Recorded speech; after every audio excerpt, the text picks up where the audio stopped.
Hey guys, आपका स्वागत है टारगेट सरकारी नौकरी चैनल पर। मैं हर्षाद अली। आज के इस वीडियो में हम साल 2025 के सभी महत्वपूर्ण करंट अफेयर्स को डिस्कस करेंगे कैटेगरी वाइज करंट अफेयर्स को डिस्कस करते हुए संभावित जो प्रश्न हैं उनको भी आज के सेशन में अभ्यास करेंगे। आपसे मेरी रिक्वेस्ट है, आप इस सेशन को लाइक कर दीजिएगा सभी लोग, और इसको शेयर भी कीजिएगा अपने फ्रेंड्स के साथ में। और जो लोग इस चैनल पर नए हैं, चैनल को सब्सक्राइब करके बेल आइकन प्रेस कर लीजिएगा ताकि हमारे लेटेस्ट वीडियो के नोटिफिकेशंस आपको समय से मिल सके।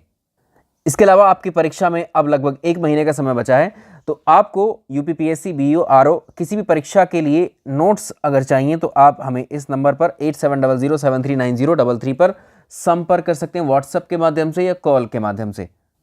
एक छोटी सी बात और, हमने आपके लिए 5 से 6 मैराथन क्लासेस और डिस्कस की हैं, जिसमें हमने theory plus multiple choice questions को प्रैक्टिस करवाया था आपके ही डिमांड पर। तो उसमें शुरुआत की क्लासेस पर आपका रिस्पॉन्स ठीक था, लेकिन बाद में आपने बाद की जो क्लासेस हैं उन पर आपकी रुचि कम हुई। तो इसका मतलब यही है कि आप नहीं चाह रहे हैं कि आगे इन क्लासेस को लाया भी जाए। बट आपकी डिमांड पर हम करंट अफेयर्स 2025 के महत्वपूर्ण करंट अफेयर्स को आज के इस क्लास में डिस्कस करेंगे। इसके अलावा हम एक सीरीज़ आपके लिए और स्टार्ट कर रहे हैं, वो पूरी प्रैक्टिस की सीरीज़ होगी। तो उसमें हम सब्जेक्ट वाइज शुरू करेंगे। सब्जेक्ट जैसे हमने पॉलिटी सब्जेक्ट लिया, तो उसके अंतर्गत हम क्या करेंगे, पॉलिटी के जितने भी टॉपिक्स आते हैं तो टॉपिक वाइज हम क्वेश्चंस को डिस्कस करेंगे उनके फुल एक्सप्लेनेशन के साथ में। तो इस प्रकार से भी आपकी जो तैयारी जो हमने आपसे कमिटमेंट की थी वो भी कंप्लीट हो जाएगी हमारी इस परीक्षा से पहले। तो चलिए हम लोग अब शुरुआत कर लेते हैं। थोड़ा सा डिस्कशन हो गया इस बारे में, तो सेशन को लाइक और शेयर कर दीजिएगा इसको। आज हम बात करेंगे सबसे पहले बात करेंगे शिखर सम्मेलन की, समिट्स की। देखिए, वर्तमान में अगर आप देखेंगे बहुत सारे संस्थान ऐसे हैं राष्ट्रीय अंतर्राष्ट्रीय स्तर के जो उनके सम्मेलन, उनके समिट्स होते रहते हैं। तो उसमें है United nation, BRICS, SAARC, G7, और G7 की तो अभी हाल फिलहाल में ही हुई है, G20, Shanghai corporation, BIMSTEC, NATO आदि। इनकी पहले हम इनकी डिटेल को जानेंगे, इनके इतिहास को जानेंगे, ये कब, कोई भी संगठन कब बना है, कितने मेंबर हैं उसमें, भारत उसका मेंबर है या नहीं है, और उसकी लेटेस्ट जो सम्मेलन है वो कहाँ हुई है, उसकी अध्यक्षता किसने की है। तो सम्मेलन पर तो जितनी बातें हमने आपको बताई, इतने प्रश्न आते हैं। जैसे आप देख रहे हैं 6th बिम्स्टेक समिट 4 अप्रैल 2025 बैंकॉक, थाईलैंड में हुई। बट हम डिस्कस करेंगे संयुक्त राष्ट्र महासभा के 80वें सत्र की। यूनाइटेड नेशन का 80वां सत्र, यूनाइटेड नेशन जनरल असेंबली का 80th सेशन अभी जो है इस साल होगा। तो इसकी अध्यक्षता के बारे में प्रश्न आता है। तो पहले यूनाइटेड नेशन के बारे में जान लेते हैं। यूनाइटेड नेशन विश्व की सबसे बड़ी संस्था है और इसमें कुल 193 देश इसके सदस्य हैं। क्या भारत इसका मेंबर है? यस, भारत इसका सदस्य है। तो भारत यूनाइटेड नेशन यानी संयुक्त राष्ट्र संघ का सदस्य है। इसकी स्थापना, यूनाइटेड नेशन की स्थापना 24 अक्टूबर को हुई थी 1945 में। 24 अक्टूबर को इसीलिए संयुक्त राष्ट्र दिवस के रूप में सेलिब्रेट करते हैं। भारत ने इसकी सदस्यता कब ली, या भारत क्या इसका फाउंडिंग मेंबर था? नहीं, भारत ने यूनाइटेड नेशन की सदस्यता, आप ध्यान रखिएगा, 30 अक्टूबर 1945 को ली। ठीक, तो शुरुआत में जब इसकी स्थापना हुई, स्थापना के समय कुल 51 सदस्य इसके देश थे, इसके 51 देश इसके सदस्य थे, और इसका मुख्यालय हेडक्वार्टर न्यूयॉर्क में। यूनाइटेड नेशन के अगर आप देखें, शुरुआत में 6 ऑर्गन थे, लेकिन एक ऑर्गन को समाप्त कर दिया गया। वर्तमान में अब कितने ऑर्गन्स हैं इसके? 5 अंग हैं यूनाइटेड नेशन के। उन्हीं में से एक अंग है यूनाइटेड नेशन जनरल असेंबली, संयुक्त राष्ट्र महासभा, और इसके हर साल सेशन होते हैं। इस सेशन की भी बात करेंगे। अगर यूनाइटेड नेशन की आधिकारिक भाषाओं की बात करें तो यूनाइटेड नेशन की 6 आधिकारिक भाषाएं हैं, अंग्रेजी, चाइनीज़, रशियन लैंग्वेज, फ्रांसीसी, स्पेनिश और अरेबिक। ये 6 लैंग्वेजेस में ये इसकी ऑफिशियल लैंग्वेजेस हैं यूनाइटेड नेशन की। आइए हम बात करते हैं। तो 80वां सेशन की अगर हम बात करें यूनाइटेड नेशन का, 9 सितंबर 2025 को न्यूयॉर्क में इसका जो है आयोजन किया जाएगा। और 80वें सेशन की अध्यक्षता, देखिए अध्यक्ष पे प्रश्न आएगा ज़रूर, अध्यक्षता कौन करता है हर साल, उसके ऊपर ज़रूर प्रश्न आता है। तो जर्मनी की पूर्व विदेश मंत्री हैं एनालेना बैरबॉक को जो है चुना गया है 80वें सेशन की अध्यक्षता के लिए। इसके अलावा एक और इम्पॉर्टेंट फैक्ट आप याद रखेंगे, जो संयुक्त राष्ट्र के महासचिव हैं, सेक्रेटरी कौन है? एंटोनियो गुटेरस हैं। ये काफ़ी समय से हैं, साल 2017 से लेकर के ये जो है बने हुए हैं अभी तक इस पद पर। 9वें महासचिव हैं ये। इनका दूसरा कार्यकाल हुआ था 2022 से स्टार्ट, और ये इनका कार्यकाल दिसंबर यानी 2026 के अंत तक होगा। तो अभी आप इस नाम को जरूर याद रखें कि भी परीक्षा में पूछ लिए जाते हैं। इस पर एक सवाल का अभ्यास करते हैं। संयुक्त राष्ट्र महासभा के 80वें सत्र के संबंध में निम्नलिखित कथनों पर विचार करें। यूनाइटेड नेशन जनरल असेंबली 18 का मतलब यही है, संयुक्त राष्ट्र महासभा का 80वां सत्र। ये 9 सितंबर 2025 को न्यूयॉर्क शहर में शुरू होगा। इसकी अध्यक्षता जर्मनी की पूर्व विदेश मंत्री एनालेना बैरबॉक करेंगी। ये ठीक है। अब देखो, संयुक्त राष्ट्र संघ के द्वारा साल 2025 को अंतर्राष्ट्रीय सहकारिता वर्ष के रूप में भी इसको घोषित किया था। इसका उद्देश्य सतत विकास लक्ष्यों को प्राप्त करने में सहकारी समितियों के योगदान पर प्रकाश डालना है। तो ये दोनों कथन सत्य हुए। आगे चलते हैं, ब्रिक्स के बारे में बात करते हैं। तो ब्रिक्स भी बड़ा इंपॉर्टेंट है। भारत ब्रिक्स का भी सदस्य देश है। ये यूनाइटेड नेशन का भी जो है सदस्य है भारत, और ब्रिक्स का भी। तो आपसे प्रश्न ऐसे भी पूछता है स्टैटिक प्रश्नों में कि भारत बताइए निम्न में से किस संस्था का सदस्य देश है, या भारत निम्न में से किस संस्थान का सदस्य देश नहीं है। ब्रिक्स की स्थापना हुई थी साल 2006 में। और 2006 में अगर आप देखेंगे तो ब्रिक्स की जब स्थापना हुई, अभी ब्रिक्स में वर्तमान में ब्रिक्स के अंदर 10 देश शामिल हैं, लेकिन जब इसकी स्थापना हुई तो इसमें केवल 4 देश शामिल थे। इतना याद रखेंगे हम लोग कि जब ब्रिक्स की स्थापना हुई 2006 में, तो 2006 में 4 देश शामिल थे। 2006 में 4 देश थे, और साल 2010 में, ये 2009 तक 4 ही देश थे। 2010 में दक्षिण अफ्रीका इसका मेंबर बना, 5वां मेंबर। तो 5 यहाँ पर हो गए। दक्षिण अफ्रीका 2010 में इसमें जुड़ा। और अब 2024 में क्या हुआ है, 2024 में मतलब 5 और सदस्य ऐड हुए हैं इसमें। तो टोटल जो सदस्य हैं, ये सदस्य देश कब तक थे, अब यहाँ पर आप इसको एडिट कर लीजिएगा, इसको यहाँ पर अपडेट कर लीजिएगा। वैसे हमने इन सारी बातों को यहाँ मेंशन किया है। शुरुआत अब जो है वर्तमान में ब्रिक्स में कितने देश सदस्य हैं, 10 सदस्य हैं वर्तमान में। कौन कौन से हैं ध्यान रखिएगा, 5 तो आपको याद हो ही गए। देखो, ये ब्रिक्स की जो फुल शॉर्ट फॉर्म बनी हुई है, एक्रोनियम जो है, ये B4 है। इनके सदस्य देशों के नाम के पहले लेटर पे है। B for Brazil, R for Russia, I for India, C for China, S for south Africa. तो 5 देशों को तो आप याद रख सकते हैं ब्रिक्स के शॉर्ट फॉर्म से। 5 देश जो नए ऐड हुए वो कौन है, तो देखो, ब्रिक्स की अध्यक्षता रशिया के राष्ट्रपति जब ब्रिक्स की अध्यक्षता करे 2024 की, तो व्लादिमीर पुतिन ने बताया कि ब्रिक्स समूह जो है अब 10 देशों का संगठन में गया है। तो इसमें 5 नए देश शामिल हुए हैं। कौन कौन से देश हैं, देखो, इसमें 2023 में जोहान्सबर्ग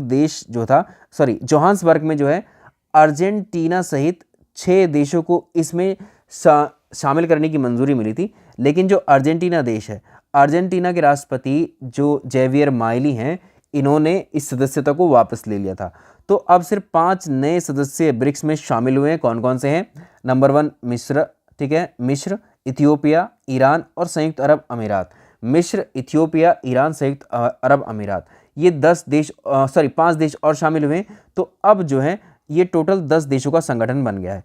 अगर आपसे पूछा जाए 10वां देश कौन सा है, तो याद रखिएगा 2025 में 10वें देश के रूप में इंडोनेशिया इसका लेटेस्ट मेंबर है ब्रिक्स का। और ब्रिक्स का हेडक्वार्टर और ब्रिक्स बैंक का हेडक्वार्टर आपको कहाँ मिलेगा, शंघाई में, ठीक है, चीन के शंघाई में। तो ये इतिहास इसका हम डिस्कस कर ही चुके हैं। ब्रिक्स पर एक प्रश्न पूछा था, ब्रिटिश अर्थशास्त्री जिम ओनील ने गढ़ा था इस शब्द को, जो ब्रिक्स शब्द था। इस शब्द का प्रयोग इन्होंने सबसे पहले 2001 में अपने एक रिसर्च पेपर में इसको पब्लिश किया था। इसका शीर्षक था building better global economic BRICS, ठीक है। तो ये शब्द वहाँ से ही लिया गया। ब्रिक्स वैश्विक आबादी में अगर आप देखेंगे, टोटल जो इसके सदस्य देश हैं वो 41% ऑक्यूपाई करते हैं कुल आबादी। टोटल जीडीपी विश्व के 24% योगदान ब्रिक्स का ही है। अब देखो, ये चीज़ें बात हो गई। तो भारत ब्रिक्स का मेंबर है। ब्रिक्स का पहला शिखर सम्मेलन याद रखिएगा साल 2009 में हुआ था, रशिया के येकातेरिनबर्ग में, ठीक, पहला। तो ब्रिक्स की पहली समिट रशिया में हुई थी, ठीक, ये, और इसकी 16वीं समिट 2024 में हुई है, कजान रशिया में ही हुई है। अब जो है 17वीं समिट 2025 की, ये ब्राज़ील में, ठीक, ये कब होगी, 6 से 7 जुलाई में, ये ब्राज़ील में। तो ब्रिक्स का 17th जो समिट है, इसकी मेज़बानी ब्राज़ील करेगा, रियो डी जेनेरियो में होगी, 6 से 7 जुलाई 2025 को आयोजित होगा। और ब्राज़ील के राष्ट्रपति लुइज इनसियो लूला डी सिल्वा इस शिखर सम्मेलन की अध्यक्षता करेंगे, ऐसे भी पूछ सकता है। तो 2025 की अध्यक्षता जो करेंगे, इसकी थीम क्या है? अधिक समावेशी सतत शासन के लिए ग्लोबल साउथ सहयोग को मजबूत करना। इस पर एक प्रश्न कर लेते हैं। ब्रिक्स शिखर सम्मेलन 2025 के संबंध में निम्नलिखित कथनों पर विचार करें। ब्रिक्स शिखर सम्मेलन 2025 की मेजबानी ब्राज़ील करेगा और ये रियो डी जेनेरियो में आयोजित किया जाएगा, ये ठीक बात है। इस शिखर सम्मेलन की अध्यक्षता ब्राज़ील के राष्ट्रपति लुइज इनासियो लूला डी सिल्वा करेंगे, ये ठीक है। ब्रिक्स 2025 में ब्रिक्स में कुल 11 पूर्ण सदस्य देश होंगे। याद रखिएगा, ब्रिक्स में 11 नहीं 10 देश सदस्य हैं इसके, ठीक है, 10 देश सदस्य हैं, तो ये गलत हो गया। इसमें केवल 1 और 2 कथन ही सही होंगे। आगे चलते हैं। सेशन को जिन लोगों ने लाइक नहीं किया है, लाइक और शेयर कर दीजिएगा, जिन्होंने बाद में ज्वाइन किया है। South Asian association for regional corporation, SAARC, दक्षिण एशियाई क्षेत्रीय सहयोग संघ के बारे में बात कर लेते हैं। तो देखिए, दक्षिण एशियाई क्षेत्रीय सहयोग संघ, इसे आमतौर पर हम सार्क कहते हैं, इसका फुल फॉर्म भी खूब परीक्षा में पूछा जाता है। तो दक्षिण एशिया के इसमें 8 देशों का ये एक ग्रुप है। अब इसमें बात कर लेते हैं। तो सार्क की स्थापना 8 दिसंबर को हुई थी 1985 में। 8 दिसंबर 1985 में इसकी स्थापना हुई थी बांग्लादेश के ढाका में हुई थी। और इसके 7 संस्थापक सदस्य, इसमें शुरुआत में 7 सदस्य थे। बांग्लादेश, भूटान, भारत, मालदीव, नेपाल, पाकिस्तान और श्रीलंका। इसके बाद 2007 में 14वां शिखर सम्मेलन हुआ था। अफगानिस्तान इसका 8वां सदस्य बन जाता है इस सम्मेलन में। ठीक, सार्क का सचिवालय आपको कहाँ देखने को मिलेगा? नेपाल, काठमांडू में। और इसको स्थापित किया गया था 1987 में। सार्क की स्थापना 8 दिसंबर 1985 को हुई थी। इसके अलावा इसका हेडक्वार्टर काठमांडू में है। इसके महासचिव मोहम्मद गुलाम सरवर हैं। सार्क में 8 देश इसके मेंबर हैं और नवीनतम जो देश सदस्य है इसका, वो अफगानिस्तान है। प्रथम सार्क सम्मेलन की बात करें तो कहाँ पर हुआ था? ये बांग्लादेश में हुआ था 1985 में। 18वां सार्क सम्मेलन जो हुआ था, अगर आप देखें तो ये 2014 में हुआ था काठमांडू, नेपाल में। तो ये अंतिम बार आयोजन हुआ था। फिर अगली मेजबानी साल 2016 में पाकिस्तान को मिली थी, जो स्थगित हो गई थी। 19वां फिर जो है बाद में ये प्रस्तावित था, लेकिन ये फिर से स्थगित हुआ। इस पर एक प्रश्न करते हैं। दक्षिण एशियाई क्षेत्रीय संघ के बारे में निम्नलिखित कथनों पर विचार करिए। सार्क की स्थापना 1985 में ढाका, बांग्लादेश में हुई थी। अफगानिस्तान इसका 8वां सदस्य 2007 में 14वें शिखर सम्मेलन में बना था। सार्क का स्थायी मुख्यालय काठमांडू, नेपाल में है। इसका मुख्य उद्देश्य देशों के बीच में सैन्य सहयोग को बढ़ावा देना है। देखो, ये कथन आधा ठीक है, इसलिए जल्दबाजी नहीं करनी है। तो यहाँ तक तो ठीक है ये, लेकिन इसका मुख्य उद्देश्य सैन्य सहयोग को बढ़ावा देना नहीं है, आर्थिक सामाजिक स्थिति को जो है बढ़ावा देना है। तो दूसरा गलत। 18वां शिखर सम्मेलन 2014 में नेपाल में आयोजित हुआ था। उसके बाद में कोई भी औपचारिक सम्मेलन अभी तक नहीं हुआ है। इसमें ये ठीक हो जाए। आगे देखेंगे G7 समिट। देखिए G7 है, G का मतलब होता है ग्रुप ऑफ 7, ठीक है। इसको कभी कभी G7 कहते हैं, कभी कभी G8 कहते हैं। इसके बारे में बात कर लेते हैं। तो G7 दुनिया की जो सबसे डेवलप्ड नेशन है, दुनिया के 7 सबसे विकसित डेवलप्ड नेशन का एक समूह है ये, ठीक। इसका इम्पॉर्टेंट है, इसको भी इम्पॉर्टेंट है। अब ध्यान रखना, इसमें हमने सार्क तक देखा, तो सार्क में भारत मेंबर है, ठीक है। इसके अलावा ब्रिक में है मेंबर, यूनाइटेड नेशन में मेंबर है भारत, लेकिन ग्रुप ऑफ 7 में या G7 में भारत इसका मेंबर देश नहीं है। क्यों? क्योंकि ये विकसित अर्थव्यवस्थाओं की डेवलप्ड नेशन का ग्रुप है और भारत आप जानते हैं डेवलपिंग नेशन की कैटेगरी में है, यानी विकासशील देशों की कैटेगरी में हम। और इसकी जो स्थापना हुई थी 1975 में हुई थी। फ्रांसीसी राष्ट्रपति वैलेरी गिस्कॉर्ड ने की थी और जर्मन के चांसलर थे हेलमुट स्मिट ने की थी, ठीक। तो इसमें शुरुआत में देखेंगे अमेरिका, ब्रिटेन, इटली, जापान, ठीक है, इनको मिला करके यहाँ अगर देखें तो इसका शुरुआती नाम जो दिया गया था वो G6 दिया गया था। 1976 में कनाडा इसमें शामिल हुआ, तो ये हो गया G7। 1997 में इसमें रशिया शामिल हो गया, ठीक है, तो ये समूह हो गया G8। लेकिन 2014 में क्रीमिया क्राइसिस के बाद में रशिया को इससे निष्कासित कर दिया गया। तो फिर से इसका नाम G7 हो गया। तो G7 में कौन कौन से देश हैं? Canada, France, Germany, Italy, Japan, UK, USA. ठीक, तो G7 में अगर आप देखें इसके सदस्य देश हैं Canada, France, Germany, Italy, Japan, UK, USA. अब यूरोपियन यूनियन भी एक गैर सूचीबद्ध सदस्य के रूप में इसमें शामिल है। और अभी जानते हैं, आपको कुछ दिन पहले ये न्यूज़ भी आई थी कि भारत को G7 से जो है इनविटेशन नहीं आया है ना, कि भारत को G7 के लिए आमंत्रित नहीं किया है। लेकिन लास्ट टाइम पे आपने देखा है कि भारत को आमंत्रित किया गया था और भारत की तरफ से G7 में भारत के प्रधानमंत्री नरेंद्र मोदी जी शामिल हुए थे।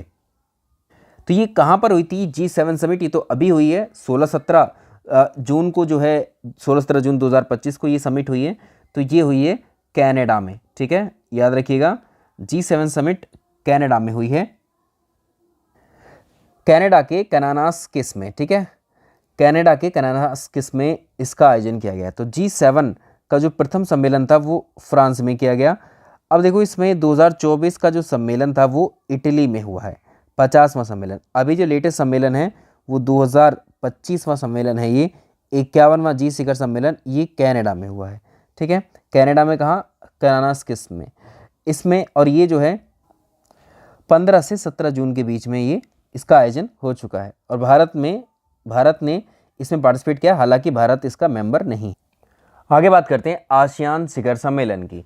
तो यहाँ पर देखिए, आसियान मलेशिया 2025 वाला जो सम्मेलन है, association of south east Asian nation.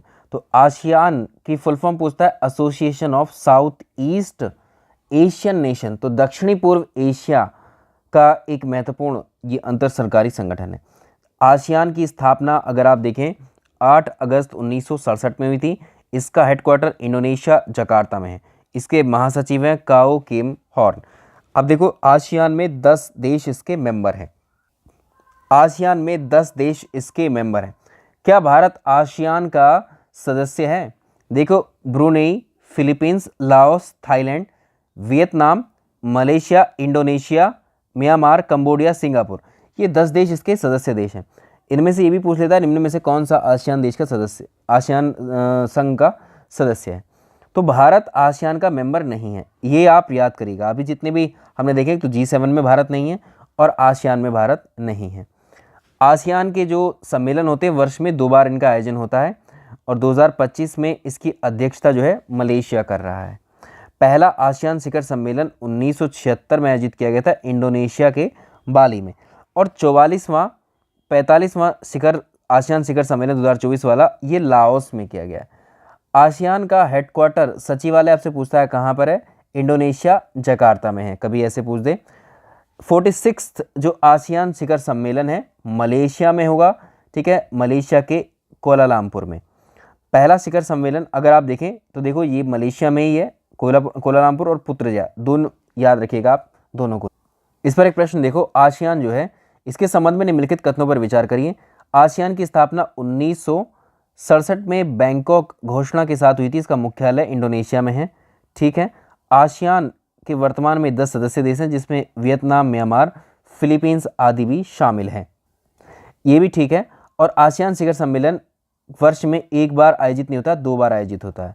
ठीक है, आगे चलते हैं। देखिए, समिट्स में अगला डिस्कस करेंगे ग्रुप ऑफ 20।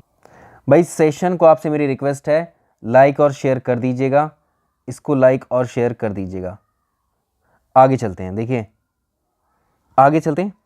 ग्रुप ऑफ 20 जिस प्रकार से ग्रुप ऑफ 7 है, G7 है, उसी प्रकार से G20 है।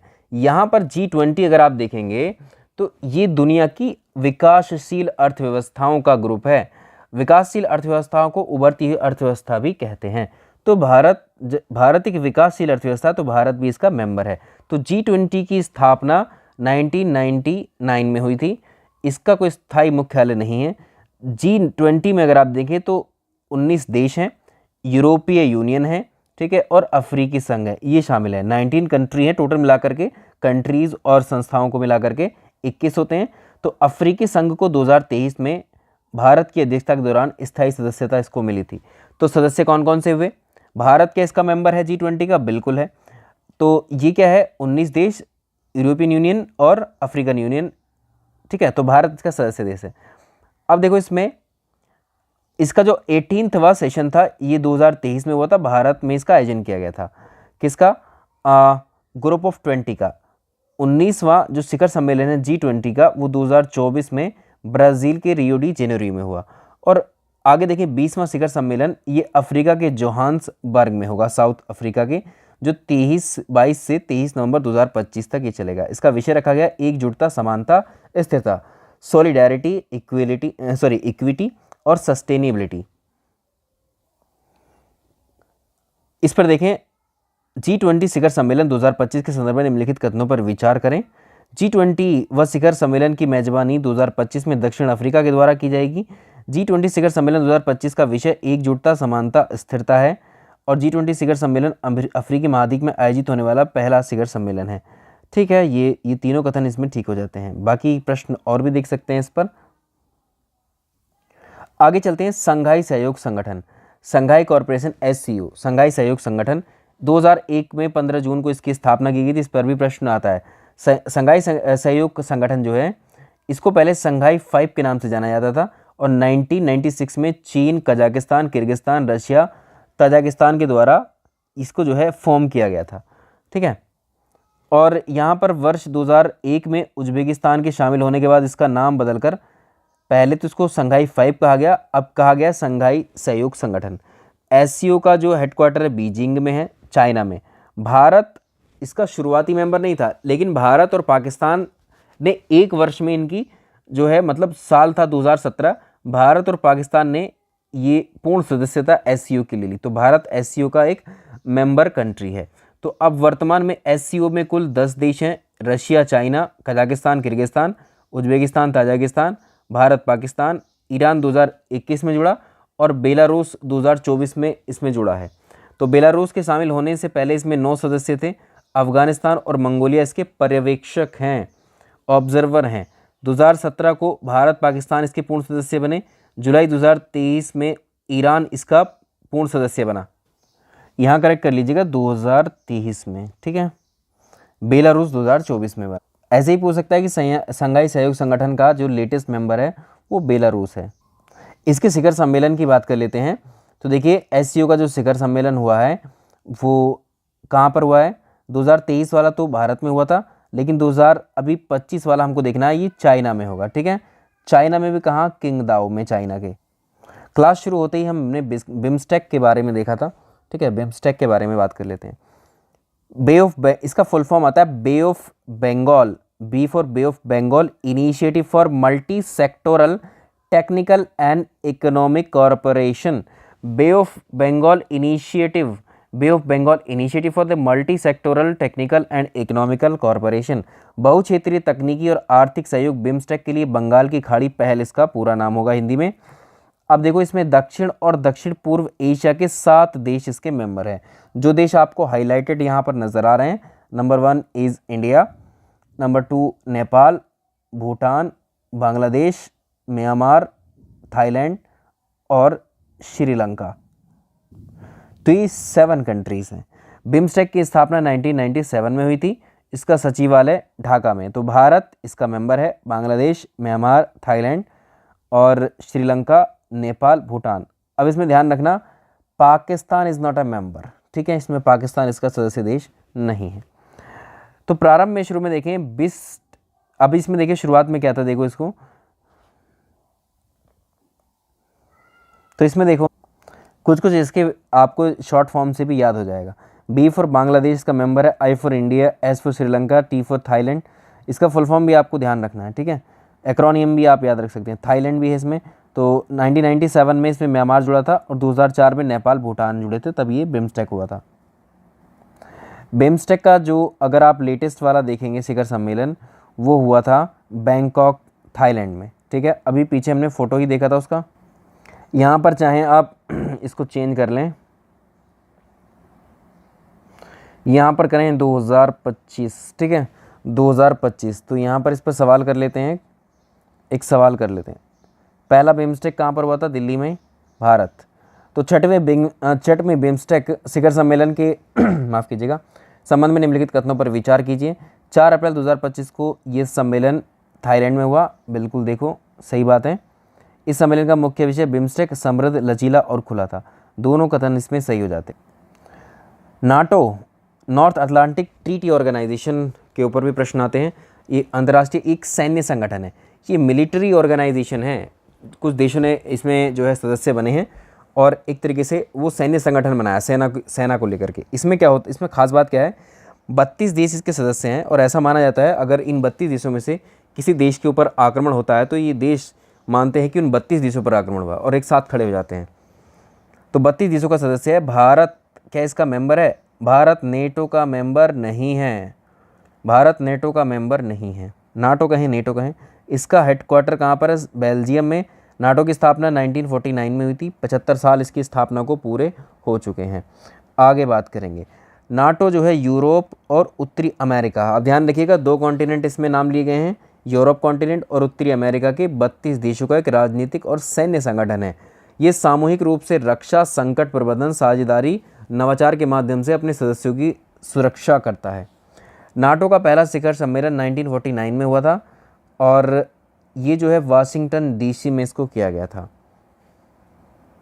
नाटो के शिखर सम्मेलन की हम बात करें, 25वां शिखर सम्मेलन नीदरलैंड हेग में होगा 24 से 25 जून के बीच में।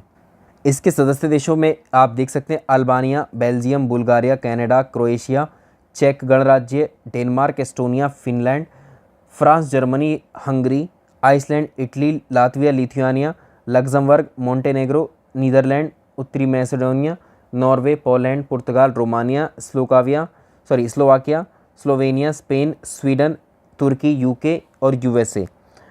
7 मार्च 2024 को स्वीडन इसका 32वां सदस्य बना था। सवाल देखो, जुलाई 2024 में नाटो गठबंधन के 75 वर्ष पूरे होने के उपलक्ष्य में नाटो शिखर सम्मेलन का आयोजन कहाँ पर हुआ था? Washington DC. इस पोस्टर पर आप देख सकते हैं 75 वर्ष पूरे होने पर ये वाशिंगटन डीसी में समिट हुई थी और 2024 में इसको जो है 75 साल पूरे हुए थे। ठीक है, और इस पर एक प्रश्न और कर सकते हैं, नाटो शिखर सम्मेलन 2025 का आयोजन 24 से 25 जून को हेग नीदरलैंड में किया जाएगा। ठीक है, इस शिखर सम्मेलन का एजेंडा अगर आप देखेंगे, प्रमुख एजेंडा नाटो की निवारक और रक्षा क्षमताओं को मजबूत करना है, दोनों ठीक है। इसके अलावा देखिए एशिया प्रशांत आर्थिक सहयोग, एपेक इसको बोलते हैं, Asia Pacific economic corporation. Asia प्रशांत क्षेत्र में मुक्त व्यापार को बढ़ावा देने के लिए 21 देशों का ये ग्रुप है। भारत इसका सदस्य देश नहीं है, तो ध्यान रखिएगा भारत इसका मेंबर कंट्री नहीं है। एपेक की स्थापना 1989 में हुई। एपेक का हेडक्वार्टर सिंगापुर के क्वींस टाउन में है और एपेक के वर्तमान अध्यक्ष हैं बोलुआर्ट। और देखो इसमें लेटेस्ट अगर आपको याद रखना है तो लेटेस्ट जो इसकी समिट हुई है वो दक्षिण कोरिया के ग्योंगजू में हुई थी। ग्योंगजू में इसका सम्मेलन कनेक्ट इनोवेट समृद्ध के नाम से इसका थीम है 2025 का एपेक सम्मेलन। भाई सेशन को लाइक और शेयर कर दीजिएगा यदि आपने नहीं किया है। यूनाइटेड नेशन जलवायु परिवर्तन सम्मेलन, United nation climate change conference की बात करेंगे। ठीक है, ये अमेजोनिया में होगी। अब देखो इसमें आप याद रख लीजिएगा, ये जो है बेलेम ब्राज़ील में की जाएगी इसका आयोजन 2025 कोप 30 के नाम से। तो कोप 30 के नाम से अगर आप देखें, यूनाइटेड नेशन UNFCCC का सचिवालय जर्मनी के बॉर्न में है। पहला संयुक्त राष्ट्र जलवायु परिवर्तन सम्मेलन कोप 1 इसको हम बोलते हैं। कोप मतलब कॉन्फ्रेंस ऑफ पार्टी, 1995 में हुआ था बर्लिन जर्मनी में।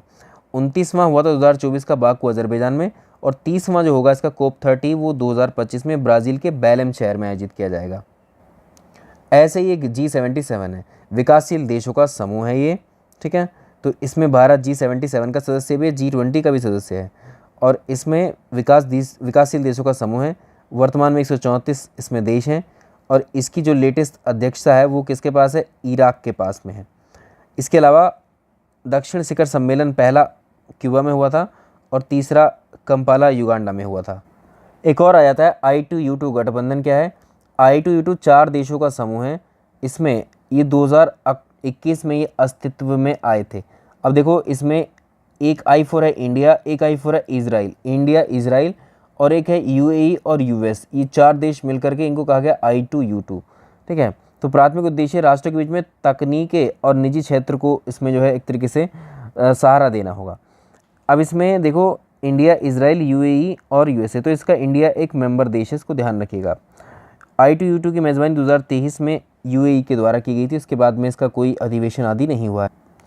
ऐसे ही राष्ट्रमंडल शासन अध्यक्षों की जो बैठक हुई, जिसको चोगम हम कहते हैं, ठीक है, CHOGM, Commonwealth heads of the government meeting, CHOGM के नाम से जानते हैं इसको, और इसकी 27वीं बैठक 2024 में हुई है, ये समोआ में। इसके अलावा नैम 120 देशों का एक समूह है, नॉन अलाइड मूवमेंट, गुट निरपेक्ष शिखर आंदोलन है। ये 19वां शिखर आंदोलन 2024 में हुआ था और ये युगांडा के कंपाला में किया गया था। इसके अलावा एशियन डेवलपमेंट बैंक, एशियाई विकास बैंक की स्थापना 1966 में की गई थी। इसका हेडक्वार्टर फिलीपींस में है। 21 सदस्य देश हैं इसमें। और एडीबी की अगर हम बात करें, इसकी 58वीं आम बैठक ये मिलान, इटली में इसका आयोजन हुआ है। ठीक है, तो इसका उत्तर हो जाएगा ये।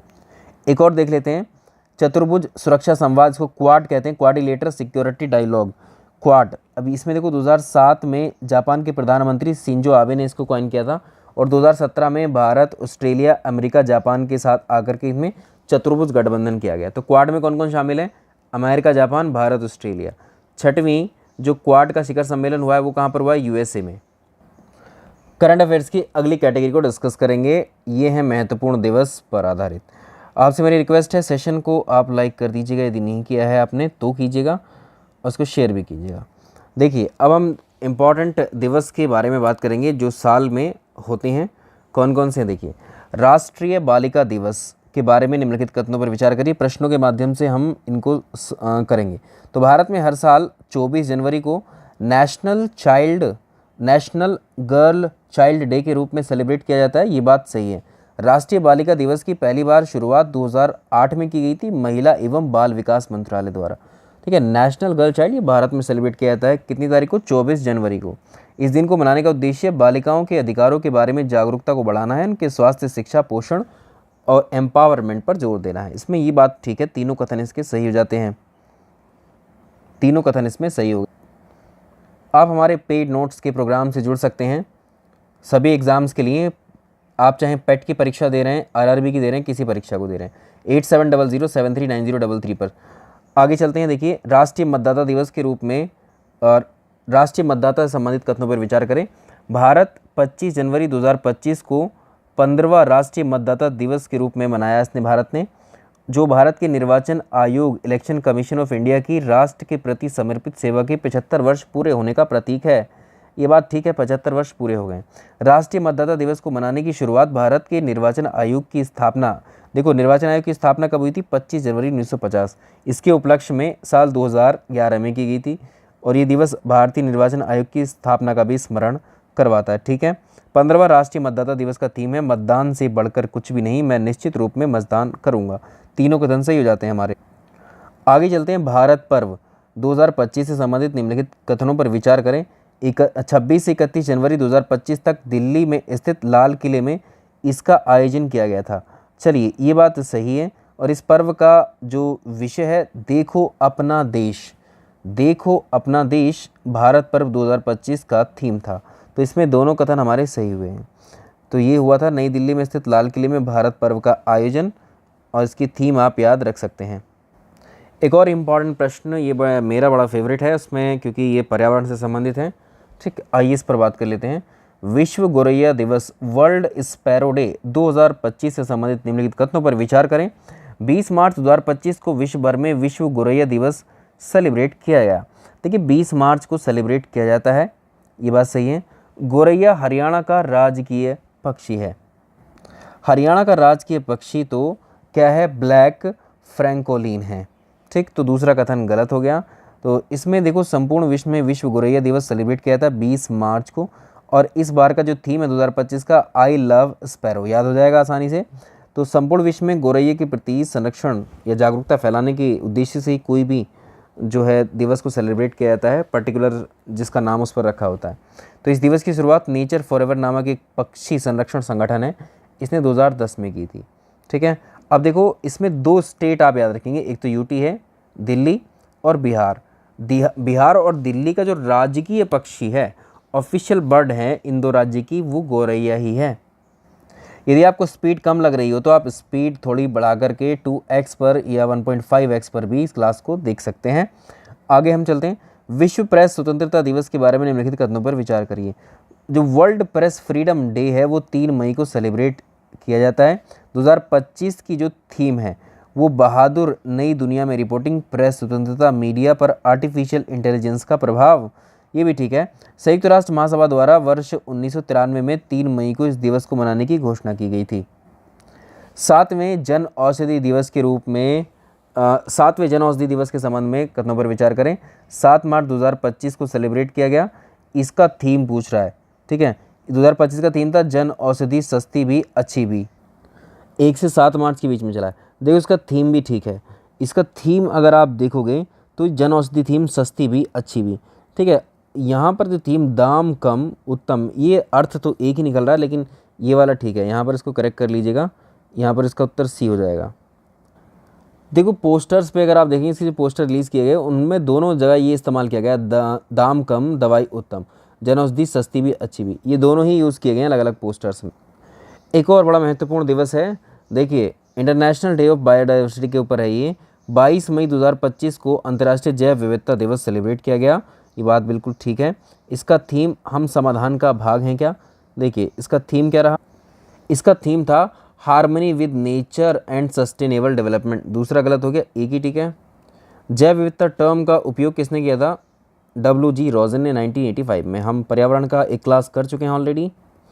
अगला देखें, विश्व पर्यावरण दिवस पर आधारित ये प्रश्न है। ये दिवस प्रतिवर्ष 8 जून को मनाया जाता है। सॉरी 8 जून मेरे मुँह से निकला है, 8 जून नहीं है, 5 जून है। ये जो है 5 जून को सेलिब्रेट किया जाता है।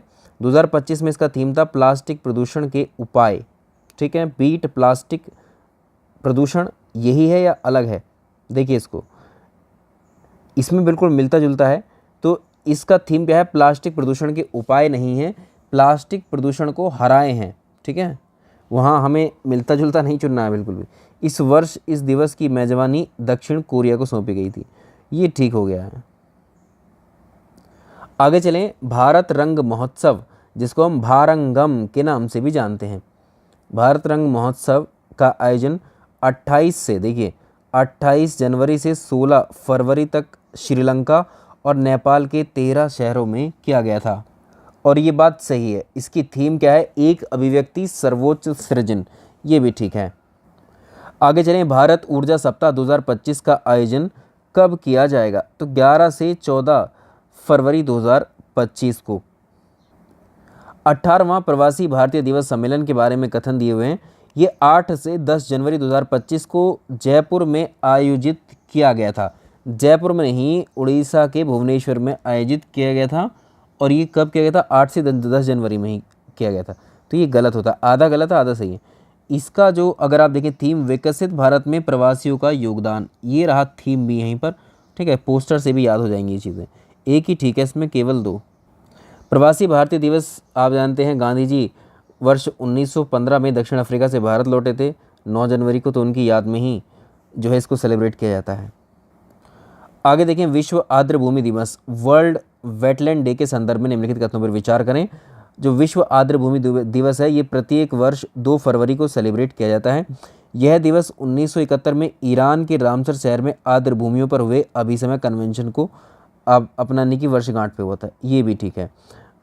आगे चलें, विश्व आर्द्र भूमि दिवस का थीम हमारे साझे भविष्य के लिए आर्द्र भूमियों का संरक्षण है। तो ध्यान रखिएगा ये वाला भी सही है। देखिए तीनों कथन इसमें सही हैं। तो इसमें यहाँ पर 1, 2 और 3 ये सही है। देखो तीसरा भी सही है, दूसरा भी सही है, ये सब सही है। तो यहाँ पर करेक्ट कर लेंगे, ये वाला इसका उत्तर हो जाएगा। फरवरी 2025 में आदि महोत्सव कहाँ पर आयोजित किया गया? दिल्ली में। अंतर्राष्ट्रीय शिक्षा दिवस के संबंध में निम्नलिखित कथनों पर विचार करें। अंतर्राष्ट्रीय शिक्षा दिवस 24 जनवरी 2024 को ये जो है सेलिब्रेट किया गया। वर्ष 2024 का जो थीम था वो स्थायी शांति के लिए सीखना। और 3 दिसंबर 2018 को प्रत्येक वर्ष 24 जनवरी को अंतर्राष्ट्रीय शिक्षा दिवस के रूप में सेलिब्रेट किया जा रहा है। आगे चलते हैं, राष्ट्रीय युवा दिवस के बारे में क्वेश्चन देखें। राष्ट्रीय युवा दिवस प्रत्येक वर्ष जनवरी में 12 जनवरी को सेलिब्रेट किया जाता है और इस दिन स्वामी विवेकानंद जी की जयंती होती है। राष्ट्रीय युवा दिवस का मुख्य विषय युवा शक्ति का जश्न मनाना है। तो इसमें अगर आप देखेंगे, इसमें भी करेक्ट करेंगे हम लोग, तीनों इसमें स्टेटमेंट सही होते हैं, हमारे तीनों स्टेटमेंट सही हो गए। बाकी आप इनकी डिटेल्स को भी पढ़ सकते हैं, ठीक है। 21 मार्च 2025 को संपूर्ण वर्ष में विश्व में अंतर्राष्ट्रीय वन दिवस सेलिब्रेट किया गया, इंटरनेशनल डे ऑफ फॉरेस्ट 21 मार्च को। इसका मुख्य थीम बताना है क्या है, वन और भोजन, वन और भोजन, forest and food, forest and food. हाल ही में केंद्र सरकार ने प्रतिवर्ष की स्थिति को आयुर्वेद दिवस मनाने के लिए निर्धारित किया है 23 सितंबर को। एक पेड़ माँ के नाम 2.0 अभियान से संबंधित कथनों पर विचार करिए। 5 जून 2025 को केंद्रीय शिक्षा मंत्री धर्मेंद्र प्रधान को नई दिल्ली में एक पेड़ माँ के नाम 2.0 अभियान शुरू किया था, ठीक है। ये पिछले वर्ष 5 करोड़ पौधारोपण के बाद में 10 करोड़ का इसमें लक्ष्य निर्धारित किया गया, दोनों ठीक है। राष्ट्रीय विज्ञान दिवस 28 फरवरी 2025 को देश भर में सेलिब्रेट किया गया। राष्ट्रीय विज्ञान दिवस का थीम था विकसित भारत के लिए विज्ञान और नवाचार में वैश्विक नेतृत्व के लिए भारतीय युवाओं को सशक्त बनाना। भाई अब हो सकता है कि कल से हम लोग जो है आपकी प्रैक्टिस शुरू करवाएंगे, रात में सेशन रहेगा हमारा। 33वां नई दिल्ली विश्व पुस्तक मेला 2025 से संबंधित निम्नलिखित कथनों पर विचार करें। जो वर्ल्ड बुक फेयर लगता है ये दिल्ली में लगता है, दिल्ली में भारत मंडपम, ठीक है, ये नई दिल्ली में आयोजित किया गया है। इस मेले की थीम थी हम भारत के लोग, हम भारत के लोग। यहाँ से देखो थीम, इसमें 2 थीम ये भी है, इसमें हम भारत के लोग को भी कर सकते हैं। इस पर अगर आप देखेंगे तो यहाँ थीम, यहाँ पर देखिए रिपब्लिक @75, तो ये भी इसकी डॉक्यूमेंट में मेंशन है, लेकिन इसको आप यहाँ पर अभी हटाइए। आप इसका थीम याद रखिएगा, रिपब्लिक @75, ठीक है। तो इसमें एक ठीक रहेगा। विश्व वन्यजीव दिवस के संदर्भ में निम्नलिखित कथनों पर विचार करें। 3 मार्च को वन्यजीव दिवस सेलिब्रेट किया जाता है और 20 दिसंबर 2013 को संयुक्त राष्ट्र महासभा के 68वें सत्र में 3 मार्च को संयुक्त राष्ट्र विश्व वन्यजीव दिवस के रूप में घोषित किया गया। आगे देखें, यह दिन इसलिए महत्वपूर्ण है क्योंकि इसी दिन 1973 में वन्य जीवों और वनस्पतियों की लुप्तप्राय प्रजातियों के लिए अंतर्राष्ट्रीय व्यापार कन्वेंशन साइट्स पर भी हस्ताक्षर किए गए थे। तो ध्यान रखिएगा, ये भी ठीक रहेगा। आगे देखें, ये चौथा कथन है हमारे पास में। 2025 में वन्यजीव दिवस का जो थीम है वन्यजीव संरक्षण, वित्त, लोगों और ग्रह में निवेश, इसका थीम भी ये ठीक है। अंतर्राष्ट्रीय महिला दिवस के बारे में बात कर लेते हैं। प्रत्येक वर्ष 8 मार्च को सेलिब्रेट किया जाता है महिलाओं को सामाजिक, आर्थिक, सांस्कृतिक, राजनीतिक उपलब्धियों का जश्न मनाने के लिए। 2025 का थीम है अंतर्राष्ट्रीय महिला दिवस का सभी महिलाओं और लड़कियों के लिए अधिकार, समानता, सशक्तिकरण। अंतर्राष्ट्रीय बालिका दिवस के बारे में कथन दिए हुए हैं। 11 अक्टूबर को सेलिब्रेट किया जाता है। इसका उद्देश्य लड़कियों के सामने आने वाली चुनौतियों को उजागर करना और उनके सशक्तिकरण को बढ़ावा देना है। और देखें, इसमें देखिए इसका जो थीम है भविष्य के लिए बालिकाओं का दृष्टिकोण, तो इसका ये भी ठीक होगा, ये तीनों ठीक हो जाएंगे, तो इसमें तीनों सही होंगे, ठीक है। इसमें एक और ऐड कर लीजिएगा। अंतर्राष्ट्रीय शिक्षा दिवस, इंटरनेशनल डे ऑफ एजुकेशन 24 जनवरी को सेलिब्रेट किया जाता है और 2018 में इसकी घोषणा की गई थी। और इसका जो थीम है AI और शिक्षा, स्वचालित दुनिया में मानव एजेंसी, ये तीनों कथन इसके ठीक रहेंगे। कुछ और भी दिवस हैं। ग्लेशियर दिवस कब सेलिब्रेट किया जाता है? तो ग्लेशियर दिवस 21 मार्च को सेलिब्रेट किया जाता है, ठीक है। आगे चलें, विश्व पृथ्वी दिवस कब सेलिब्रेट किया जाता है? देखिए 22 अप्रैल 2025 को संपूर्ण विश्व में विश्व वर्ल्ड अर्थ डे के रूप में सेलिब्रेट किया गया। इसकी थीम थी जलवायु कार्रवाई, ठीक है। इसकी थीम जलवायु कार्रवाई नहीं थी, हमारी शक्ति हमारा ग्रह, इसकी वो थी थीम, तो पहला ही सही है इसमें केवल। प्रतिवर्ष अंग्रेजी भाषा दिवस कब सेलिब्रेट किया जाता है? 23 अप्रैल को सेलिब्रेट किया जाता है। विश्व हिंदी दिवस, वर्ल्ड हिंदी डे कब सेलिब्रेट किया जाता है? 10 जनवरी को विश्व हिंदी दिवस, ठीक है। हिंदी दिवस, विश्व हिंदी दिवस। 23 अप्रैल 2025 को किस राज्य में खोंगजोम दिवस मनाया गया? तो ये मणिपुर में। चलिए आते हैं स्पोर्ट्स पर, खेल प्रतियोगिताओं पर नज़र डालेंगे, ठीक है। 2025 के कौन कौन से गेम्स हैं? तो इसमें राष्ट्रीय national games, Olympic games, Asian games, इसके अलावा राष्ट्रमंडल खेल। ये जो वर्ष आपको लिखे हैं ये हम लेटेस्ट वर्ष का भी डिस्कस करेंगे और जो आयोजन हो चुके हैं उनके भी डिस्कस करेंगे। जैसे आप यहाँ देखिए, पहला ही डिस्कस करेंगे 38वें राष्ट्रीय खेल 2025। ये देखिए कोई भी गेम्स कहाँ पर हुए हैं, सबसे पहला सवाल तो यही है उसका आयोजन स्थल कहाँ पर है। आप जानते हैं इस उत्तराखंड में 28 जनवरी से 14 फरवरी के बीच में हुए हैं ये गेम्स, ठीक है। तो ये है नेशनल गेम्स, 38वां इनका संस्करण था। और इस पर प्रश्न कर लेते हैं सीधे सीधे। 38वें राष्ट्रीय खेल 2025 के संबंध में निम्नलिखित कथनों पर विचार करें। 28 से 14 फरवरी 2025 तक 38वें राष्ट्रीय खेलों का आयोजन उत्तराखंड में किया गया। बिल्कुल ठीक बात है, हमारे पोस्टर पर भी है ये। 28 जनवरी 2025 को प्रधानमंत्री नरेंद्र मोदी ने देहरादून में 38वें राष्ट्रीय खेलों का उद्घाटन किया। ये भी ठीक है। राष्ट्रीय खेल का अगला संस्करण जो होगा 39वें राष्ट्रीय खेलों का मेघालय में होगा। ये भी ठीक है। तो तीनों कथन हमारे इसमें सही हो गए। अब ये जो खेल हैं 38वें राष्ट्रीय खेल, इनकी पदक तालिका है, इसमें शीर्ष पर कौन रहा। तो देखो सबसे ज़्यादा पदक दिए सर्विसेज स्पोर्ट कंट्रोल बोर्ड ने, SSCB ने।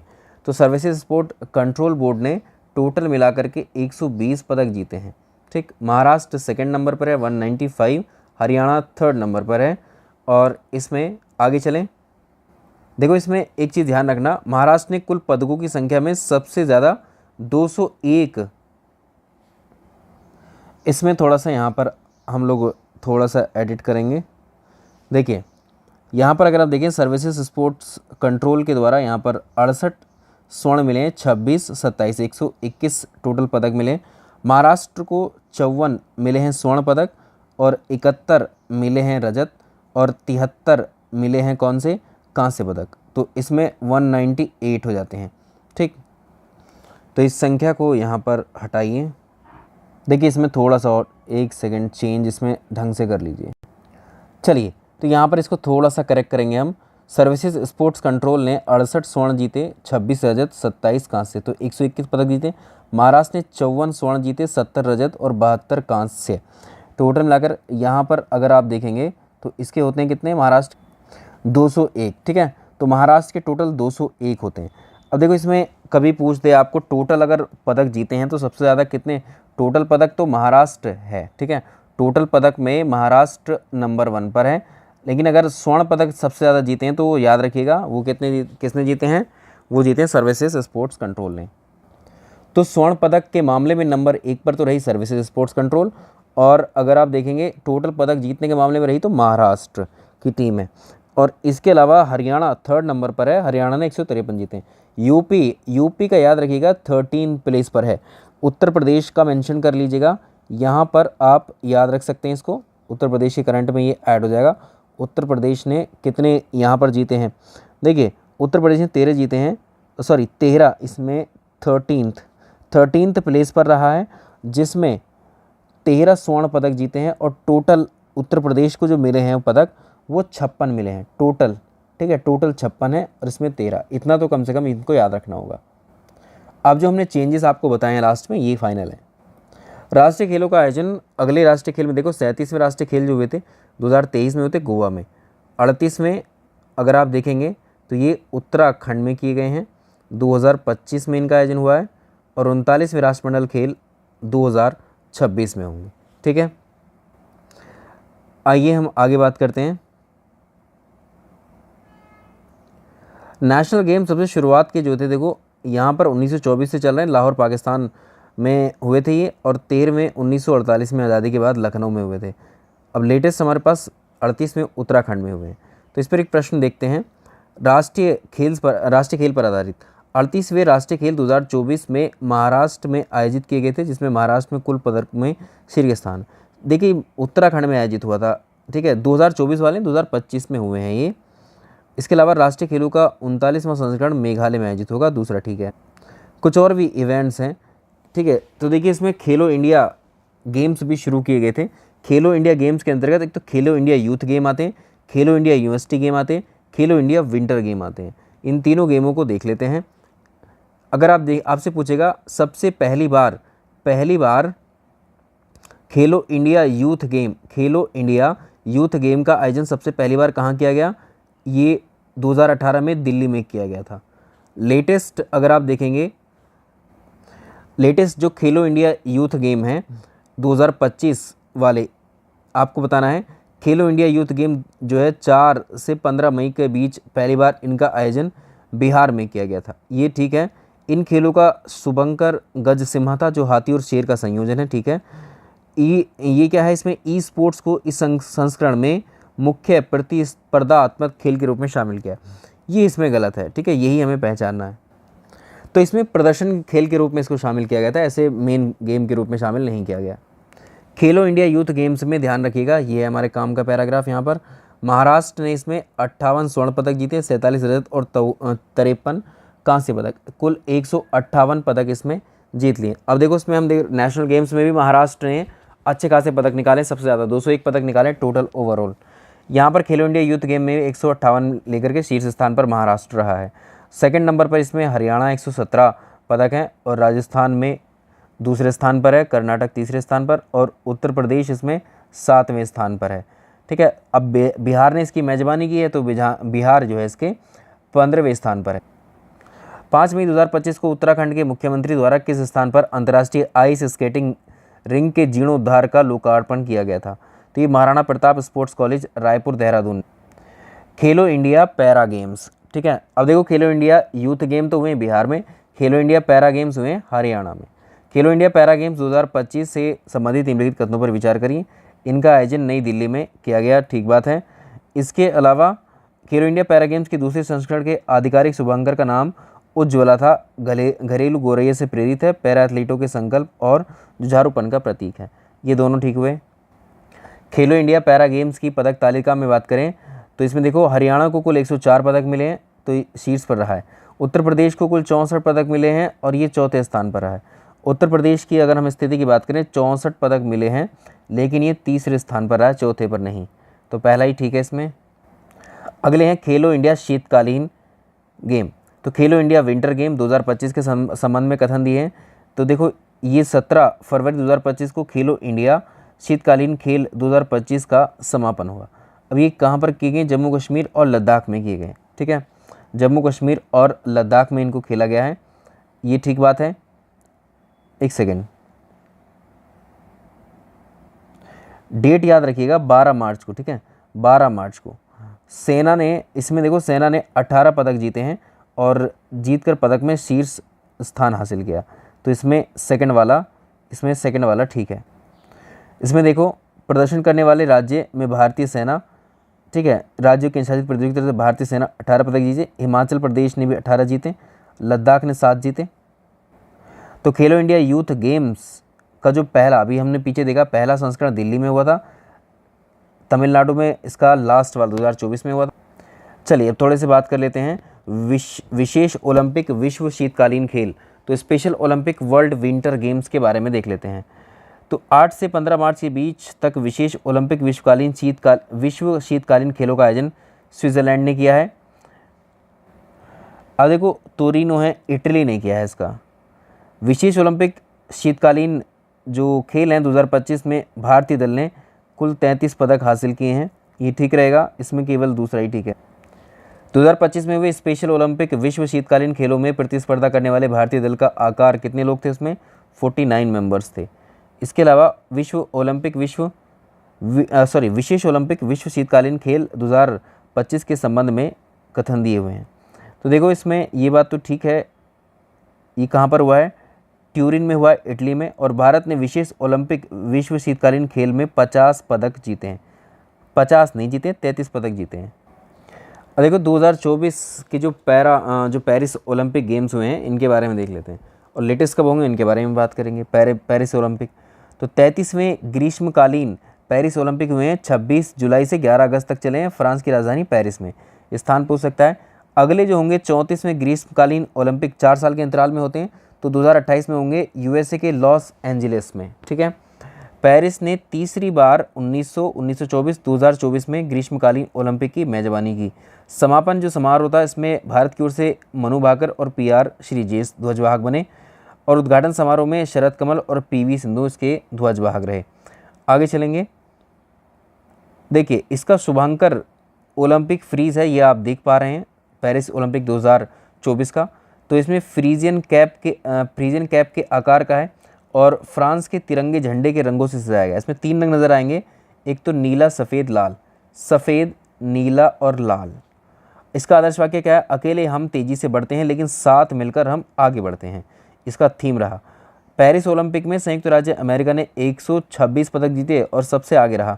भारत ने 6 पदक के साथ इसमें 71वें स्थान पर रहा पेरिस ओलंपिक में। देखिए, तो पेरिस ओलंपिक की जो पदक तालिका है उसमें यूएसए ने सबसे ज़्यादा स्वर्ण पदक जीते और यहाँ पर अगर आप देखेंगे तो टोटल 126 पदक जीते हैं। चीन नंबर 2 पर है 91 पदक हासिल करके, जापान 3rd नंबर पर है 45 पदक और भारत 71वें स्थान पर है 6 पदक जीत कर। भारत ने कोई स्वर्ण पदक इसमें नहीं जीता, 1 रजत है, 5 कांस्य हैं। तो भारत की स्थिति पेरिस ओलंपिक में काफ़ी कमज़ोर है। तो पेरिस ओलंपिक में फिर भी जो 6 पदक आए हैं, 6 पदक में हमें नाम पता होनी चाहिए। मनु भाकर का है 10 महिलाओं की 10 मीटर एयर पिस्टल में कांस्य पदक इनको मिला है। मनु भाकर और सरबजीत को मिला है, सरबजोत को मिला है 10 मीटर एयर पिस्टल मिश्रित टीम शूटिंग में कांस्य और स्वप्निल कुसाले को मिला है, राइफल में ही इनको मिला है। भारतीय हॉकी टीम को पुरुष हॉकी टीम की तरफ से मिला है, ठीक है, एक कांस्य पदक। नीरज चोपड़ा को मिला भाला फेंक में और अमन सहरावत को फ्री स्टाइल कुश्ती में मिला है। इतना ध्यान रखेंगे, इस पर प्रश्न आ सकता है।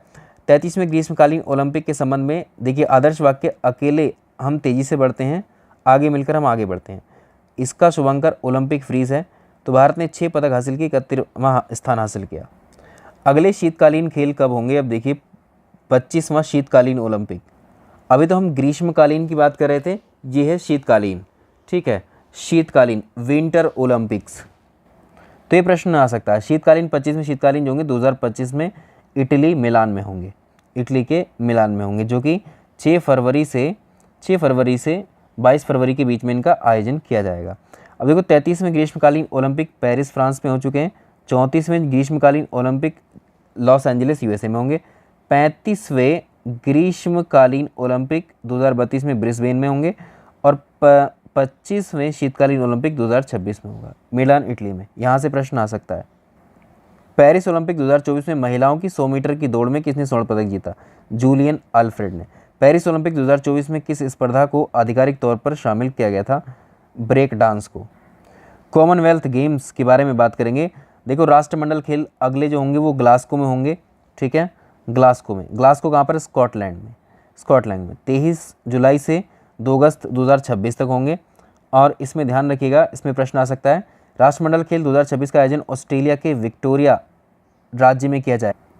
यहाँ पर एक ट्विस्ट है, इसको ध्यान रखना।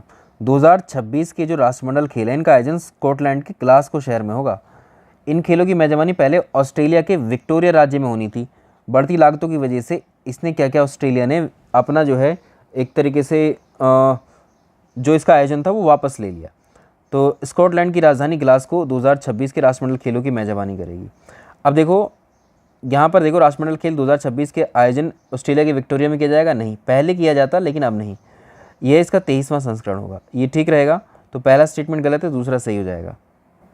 इससे पहले राष्ट्रमंडल खेल कहाँ पर हुए हैं? 2022 वाले, ठीक है, ये देखिए बर्मिंघम में हुए हैं, बर्मिंघम। तो राष्ट्रमंडल खेल कॉमनवेल्थ गेम की हम बात करें, सबसे पहली बार ये 1930 में हुआ थे कनाडा के हैमिल्टन में। प्रत्येक 4 वर्ष के अंतराल पर इनका आयोजन होता है। द्वितीय विश्व युद्ध हुआ था 1942 और 1946 आदि में इनका आयोजन नहीं करवाया गया था। भारत में पहली बार राष्ट्रमंडल खेल जो है 1934 में कराए गए और भारत में आखिरी बार अगर आप देखेंगे 2010 में इसका क्या हुआ था, आयोजन हुआ था राष्ट्रमंडल खेलों का। देखो, 22वें राष्ट्रमंडल खेल 2022 में हुए थे बर्मिंघम इंग्लैंड में। 23वें राष्ट्रमंडल खेल 2026 में होंगे स्कॉटलैंड के ग्लासगो में। इसमें देखो, आयोजन के बारे में हम बात कर ही चुके हैं। अब इसकी पदक तालिका देख लो। राष्ट्रमंडल खेलों में 2022 में ऑस्ट्रेलिया ने सबसे ज़्यादा पदक जीते थे, 178 पदक। इंग्लैंड दूसरे स्थान पर रहा और भारत इसमें चौथे स्थान पर रहा 61 पदक जीत करके, 22 स्वर्ण, 16 रजत और 23 कांस्य। ये प्रश्न भी आ सकता है। अब देखो, 9वें एशियाई शीतकालीन खेल, 9th एशियन विंटर गेम, ये कहाँ पर होंगे? इसका आयोजन हार्बिन चीन में किया जाएगा। ये बात ठीक है। इन खेलों का शुभांकर बिन नीनी बाग थे, जो एकता और शीतकालीन खेलों के प्रतीक हैं। ये दोनों बातें सही हैं। इसकी पदक तालिका देखो, 9वें एशियाई शीतकालीन खेलों में किस देश ने पदक तालिका में शीर्ष स्थान प्राप्त किया? चाइना ने ही किया है, 85 पदक जीते हैं। जो 10वें अगले शीतकालीन खेल होंगे, एशियाई शीतकालीन खेल 2029 का आयोजन किस स्थान पर किया जाएगा? सऊदी अरब में। 20वें एशियन गेम्स, 20 एशियन गेम आईची नगोया में। देखो, 19 से 4 अक्टूबर 2026 के बीच में आईची नगोया शहरों में होंगे ये। और इससे पहले 1958 में टोक्यो में, 1994 में हिरोशिमा में खेलों का आयोजन जापान में हो चुका है। तो तीसरी बार आयोजन होगा जापान में। 20वें एशियाई खेलों के संदर्भ में निम्नलिखित कथनों पर विचार करें। इन खेलों का आयोजन जापान के 2 शहरों आइची नगोया में किया जाएगा। टोक्यो 1958 के बाद, हिरोशिमा 1994 के बाद नगोया एशियाई खेलों की मेजबानी करने वाला तीसरा जापानी शहर होगा। आगे चलें। 2026 एशियाई खेलों का आधिकारिक आदर्श वाक्य इमेजिन वन एशिया, ये भी ठीक है। एशियन गेम के बारे में कभी कभी इसका बेसिक पूछ लेता है। एशियन गेमों का एक अन्य नाम भी है एशियाड। एशिया खेल जो है एशिया की सबसे बड़ी खेल प्रतियोगिता है। 4 वर्ष में एक बार इनका आयोजन किया जाता है और एशियाई खेलों का प्रतीक है उगते हुए सूरज के साथ एक दूसरे से जुड़े हुए छल्ले। प्रथम एशियाई खेलों का आयोजन 1951 में ही किया गया था, हमारे देश भारत में ही। तो भारत ने वर्ष 1982 में भी एशिया खेलों की मेजबानी की थी। भारत एशियाई खेलों के संस्थापक सदस्यों में से एक है और पहले एशियाई खेलों की मेजबानी भारत ने ही की थी। एशियाई खेलों का 9वां संस्करण 1982 में हुआ था और नई दिल्ली में आयोजित किया गया था। अप्पू भारतीय हाथी जो है एशियाई खेलों के लिए इस्तेमाल किया जाने वाला पहला शुभांकर बना था। तो देखो 2022 में जो इसकी मेडल टैली है, मेडल जो पदक तालिका है उसमें देखो चाइना को सबसे ज़्यादा पदक मिले थे 383, जापान दूसरे नंबर पर, साउथ कोरिया तीसरे नंबर पर, भारत चौथे नंबर पर। तो जो एशियाई खेल लेटेस्ट वाले अभी हुए हैं वो 2023 में हुए थे और इनके बारे में देख लेते हैं। तो 19वें एशियाई खेल जो 2022 वाले थे 2023 में आयोजित हुए थे चीन के हांगजू में। तो यहाँ से प्रश्न आ सकता है, चीन के हांगजू में इनका आयोजन किया गया था। तो इससे पहले 1990 में बीजिंग, 2010 में ग्वांगझू के बाद एशियाई खेलों की मेजबानी करने वाला हांगझाओ भी तीसरा शहर बना था। अब इसका जो आधिकारिक शुभांकर था स्मार्ट ट्रिपलेट था, जिसमें चेन, कांगकांग और लियानचिन शामिल थे। ये तीनों रोबोट हांगझू की संस्कृति को दर्शाते हैं। तो भारत जो है चीन, जापान, कोरिया के बाद एशियाई खेलों में 100 से अधिक पदक जीतने वाला एकमात्र चौथा देश बना। ठीक, इसमें देखिए एशियाई खेलों पर इन खेलों का आयोजन चीन के हांगझाओ शहर में किया गया था। इस पदक तालिका में चीन ने शीर्ष स्थान प्राप्त किया, भारत चौथा स्थान पर रहा। इसका जो शुभांकर था स्मार्ट ट्रिपलेट था। इसके अलावा देखिए ऑस्ट्रेलियन ओपन पर भी सवाल आता है। ऑस्ट्रेलियन ओपन, ठीक है, फ्रेंच ओपन, यूएस ओपन, इन पर सवाल आते हैं। तो यहाँ पर देखें 12 से 26 जनवरी 2025 के मध्य संपन्न होने वाली पहली ग्रैंड स्लैम प्रतियोगिता ऑस्ट्रेलियन ओपन के संबंध में निम्नलिखित में से कौन सा कथन सही नहीं है। पुरुष, देखो ऑस्ट्रेलियन ओपन में पुरुष एकल का जो खिताब है वो जैनिक सिनर ने जीता है, ठीक है। महिला एकल का खिताब संयुक्त राज्य अमेरिका की जो मैडिसन कीज है इन्होंने जीता है। पुरुष युगल में हैरी ओवारा और हेनरी पैटन ने जीता है। महिला युगल का खिताब हसियो सुओ और जेलेना आटोपांगसो ने नहीं जीता है, ठीक है। यही हमें ढूंढना है। तो इसमें आपको चारों दिए हुए, तो पुरुष एकल, महिला एकल तो ज़रूर याद रखेंगे किसी का भी। फ्रेंच ओपन में अगर आप देखोगे पुरुष एकल का जो है खिताब इसने जीता है कार्लोस अल्कराज ने। महिला का देखो इसमें कोको गॉफ ने जीता है। तो इसमें आप आराम से कर लोगे। गोल्फ एक प्रतियोगिता है, गोल्फ प्रतियोगिता यूएस महिला ओपन। देखो यूएस महिला ओपन और सिंपली यूएस ओपन ये दोनों अलग अलग प्रतियोगिताएं हैं। तो इसमें इसका खिताब कौन से खिलाड़ी ने जीता है? माजा स्टार्क ने जीता है। अगले फीफा वर्ल्ड कप के बारे में हम बात करेंगे। तो पहले विश्व कप जो फीफा विश्व कप 1930 में हुए थे, उरुग्वे ने मेजबानी की थी, विजेता भी उरुग्वे ही रहा था। 22वां फीफा विश्व कप 2022 में होता, कतर ने मेजबानी की थी, अर्जेंटीना इसका विजेता रहा। 23वां फीफा वर्ल्ड कप 2026 में होगा। इसकी मेजबानी यूएसए, कनाडा और मैक्सिको 3 देश मिलकर के करेंगे।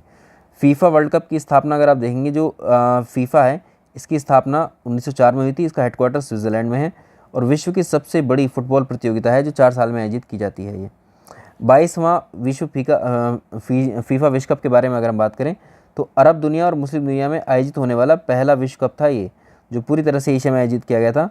और इसका जो आधिकारिक प्रतीक था वो लाइव था, ठीक है, लाइव सुपर स्किल्ड प्लेयर। तो फीफा विश्व कप 2022 में 32 देशों की पुरुष राष्ट्रीय टीमों ने भाग लिया था इसमें, और अर्जेंटीना ने फाइनल में फ्रांस को हराकर इस टूर्नामेंट को जीत लिया था। देखो फीफा विश्व कप में शानदार प्रदर्शन करते हैं तो उनके कुछ जो इसमें कुछ खिलाड़ियों को सम्मान दिया जाता है, वो कौन कौन से हैं देखिए अवार्ड्स इसमें देखें। Golden boot, golden glove, golden ball, युवा खिलाड़ी और फीफा प्लेयर अवार्ड इंग्लैंड को मिला। युवा खिलाड़ी का एंजो फर्नांडिस को मिला। गोल्डन बॉल लियोनेल मेसी को मिला। गोल्डन ग्लोव एमिलियानो मार्टिस को मिला। गोल्डन बूट किलियन एम्बापे को। इसके अलावा 23वां अंडर 20 विश्व फीफा या विश्व कप 2023 इसकी मेज़बानी अर्जेंटीना ने की थी, लेकिन इंडोनेशिया के स्थान पर ये जो है अर्जेंटीना को मिली थी। फीफा अंडर 20 विश्व कप 2023 उरुग्वे ने इटली को 1-0 से हरा करके जीत लिया। अभी क्रिकेट के बारे में देख लेते हैं। 13वां क्रिकेट विश्व कप 2023 में हुआ था। 13वां विश्व कप, देखिए तो 23वां, एक सेकेंड, 13वां जो वर्ल्ड कप है क्रिकेट वाला, तो 2023 में हुआ था। भारत में इसका आयोजन हुआ था, ऑस्ट्रेलिया ने इसको जीत लिया था। 2027 में 14वां संस्करण होगा, दक्षिण अफ्रीका, जिम्बाब्वे, नामीबिया में इसका आयोजन करवाया जाएगा। ऑस्ट्रेलिया ने जो जीता था, तो ये 6ठी बार जीता था इसमें।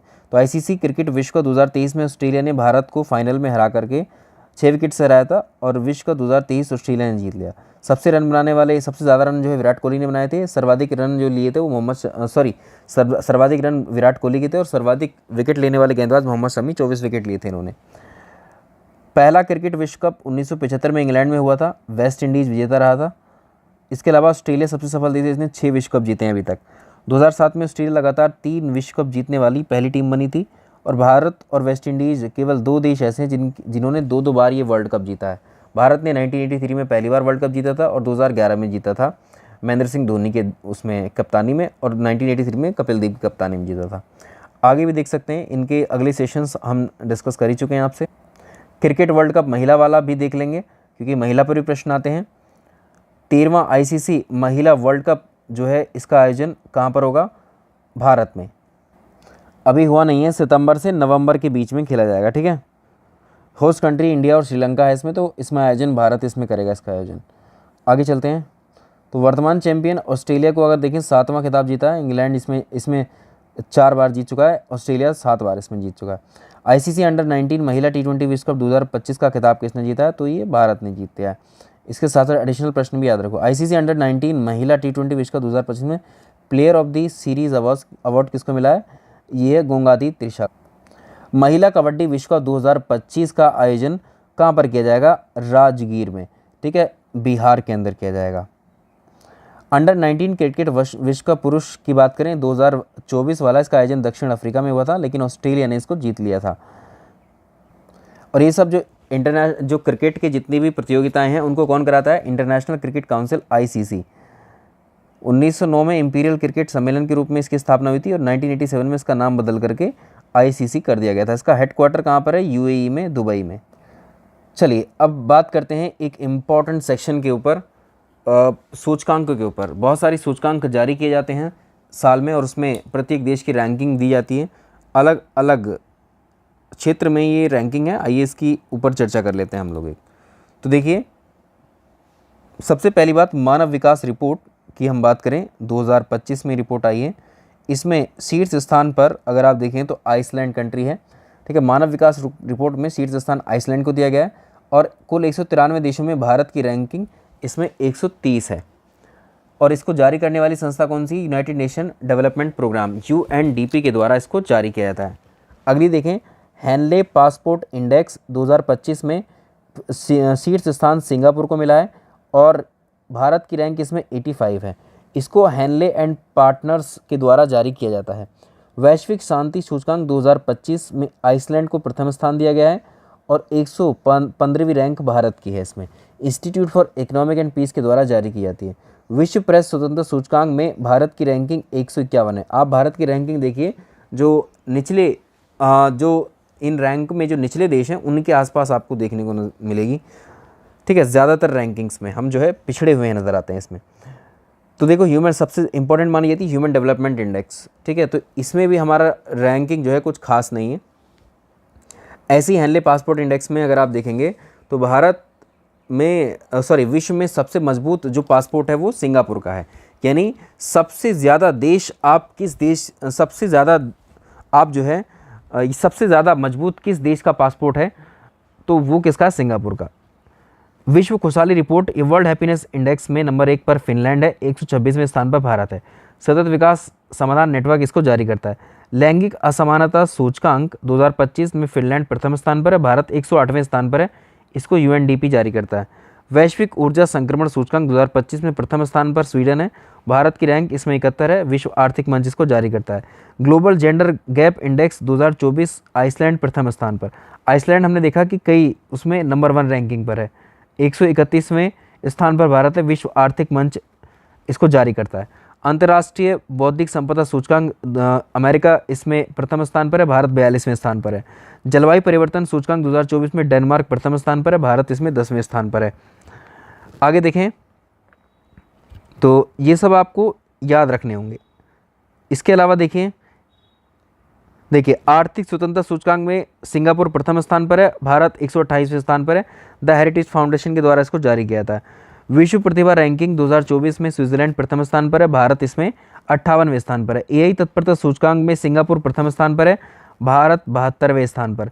ग्लोबल फायर पावर रैंकिंग में अमेरिका प्रथम स्थान पर है, भारत 4th स्थान पर है। ग्लोबल यूनिकॉर्न इंडेक्स में अमेरिका प्रथम स्थान पर है, भारत 3rd स्थान पर है। ग्लोबल लिवेबिलिटी पर जो है डेनमार्क प्रथम स्थान पर है। वायु गुणवत्ता रिपोर्ट में चार्ड प्रथम स्थान पर है, भारत 5वें स्थान पर है। स्विस कंपनी IQ एयर के द्वारा इसको जारी किया था। मानव स्वतंत्रता सूचकांक में अगर आप देखेंगे स्विट्जरलैंड प्रथम पर है, भारत 110वें स्थान पर है। वैश्विक प्रतिस्पर्धा सूचकांक में डेनमार्क प्रथम स्थान पर है और भारत 43वें स्थान पर। भ्रष्टाचार धारणा सूचकांक में डेनमार्क को प्रथम स्थान मिला और भारत को 96। वैश्विक नवाचार सूचकांक स्विट्जरलैंड इसमें 14 पहले स्थान पर स्विट्जरलैंड है और इसमें 40 प्लेस पर हम हैं। वैश्विक भुखमरी सूचकांक में बेलारूस प्रथम स्थान पर है, भारत 105। सस्टेनेबल डेवलपमेंट रिपोर्ट में फिनलैंड प्रथम स्थान पर और भारत है 109वें स्थान पर। तो ये चीज़ें आपको सारी याद रखनी होंगी। चलिए अब हम बात करते हैं अवार्ड्स की। ये वाला PDF आप हमारे टेलीग्राम से भी ले सकते हैं, ठीक है। इसको टेलीग्राम पे भी हम अपलोड कर देंगे। देखिए इसके अलावा हम जो है आर्थिक और राजनीतिक परिदृश्य और उसमें साइंटिफिक परिदृश्य वाला एक क्लास और लेकर के आएंगे, ठीक है, जिसमें भारत के अचीवमेंट्स और अलग देशों में क्या टेक्नोलॉजी और क्या क्या करंट अफेयर्स घटित हुए हैं उनकी चर्चा उसमें रहेगी, ठीक है। इसमें देखिए वर्ष 2024 में भारत रत्न के संबंध में निम्नलिखित कथनों पर विचार करें। वर्ष 2024 में कुल 5 व्यक्तियों को भारत रत्न से सम्मानित किया गया था, ये बात ठीक है बिल्कुल। इन प्राप्तकर्ताओं में एक हैं कर्पूरी ठाकुर को ये सम्मान मरणोपरांत दिया गया, ठीक है। लाल कृष्ण आडवाणी जिन्हें 2024 में भारत रत्न मिला है, भारतीय जनता पार्टी के सह संस्थापकों में से एक भी हैं। तो इसमें 5 कौन है देखो, 2024 में 5 हस्ती कर्पूरी ठाकुर जी, लाल कृष्ण आडवाणी, PV नरसिम्हा राव, चौधरी चरण सिंह और MS स्वामीनाथन, इनको भारत रत्न से सम्मानित किया गया है। कर्पूरी ठाकुर जी बिहार के पूर्व मुख्यमंत्री थे, ये सम्मान इनको मरणोपरांत दिया गया है। इसके अलावा PV नरसिम्हा राव, चौधरी चरण सिंह और MS स्वामीनाथन को भी मरणोपरांत दिया गया है। MS स्वामीनाथन आप जानते हैं भारत में जो हरित क्रांति है उसके जनक हैं। भारत रत्न प्राप्तकर्ता उनसे जुड़े कथनों पर विचार करें। भारत रत्न पुरस्कार के पहले प्राप्तकर्ता C राजगोपालाचारी, सर्वपल्ली राधाकृष्णन और CV रमन थे, ठीक है। मदर टेरेसा भारत रत्न प्राप्त करने वाली पहली महिला थी, ये भी ठीक है। सचिन तेंदुलकर भारत रत्न प्राप्त करने वाले सबसे कम उम्र के व्यक्ति और एकमात्र खिलाड़ी हुए। एक सेकेंड, तो ये प्रश्न सेपरेटली भी पूछा जाता है, ठीक है। प्रथम महिला, तो यहाँ पर हमारा एक कथन गलत है, देखिए। तो प्रथम महिला इंदिरा गांधी, ठीक है, इंदिरा गांधी जी को मिला था पहले 1971 में इनको दिया गया था। मदर टेरेसा को मिला था बाद में 1980। पद्म पुरस्कारों पर सवाल करते हैं। भारत रत्न और पद्म पुरस्कारों से संबंधित कथनों पर विचार करें। भारत रत्न और पद्म पुरस्कार भारत के संविधान के अनुच्छेद 18 एक क्लॉज के अंतर्गत ये उपाधियां हैं। देखिए ये बताना है कौन से इसमें सही नहीं है, ठीक। आर्टिकल 18 मना करता है कि उपाधियों का अंत किया जाता है, तो भारत सरकार किसी को भी कोई उपाधि नहीं देगी। तो ये उपाधियां नहीं है, ये सम्मान है, तो पहला गलत हो गया। 1954 में प्रारंभ किए गए पद्म पुरस्कारों को केवल एक बार निलंबित किया गया था, ठीक है। तो इसमें एक नहीं, इसमें कई बार इसको निलंबित किया गया था।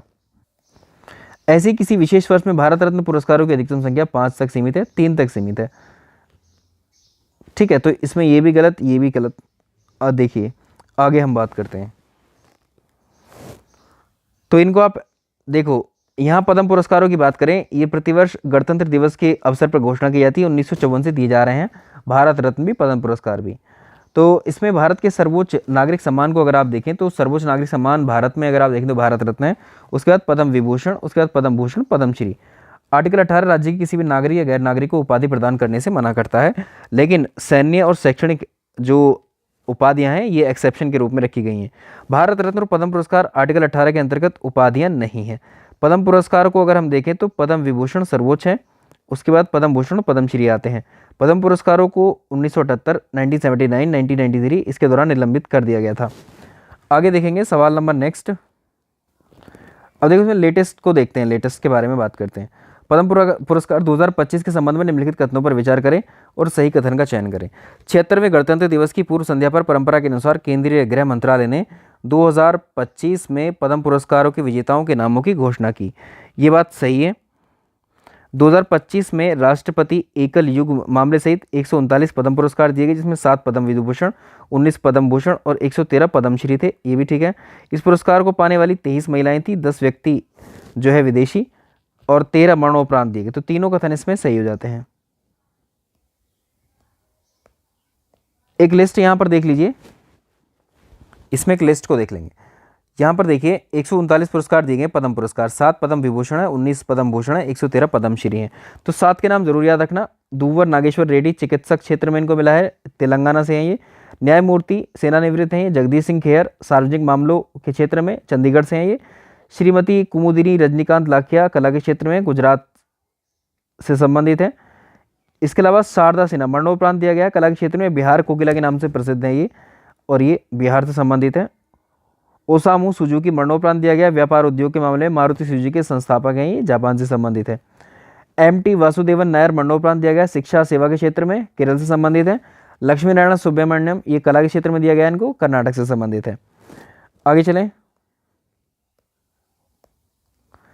आगे देखें 34वां सरस्वती सम्मान के बारे में बात करते हैं। 2025 26 मार्च 2025 को 34वां सरस्वती सम्मान 2025 प्रसिद्ध संस्कृत के विद्वान महोपाध्याय साधु भद्रेश दास जी को प्रदान किया गया। ये बात ठीक है। इस पुरस्कार की स्थापना 1994 में की गई थी।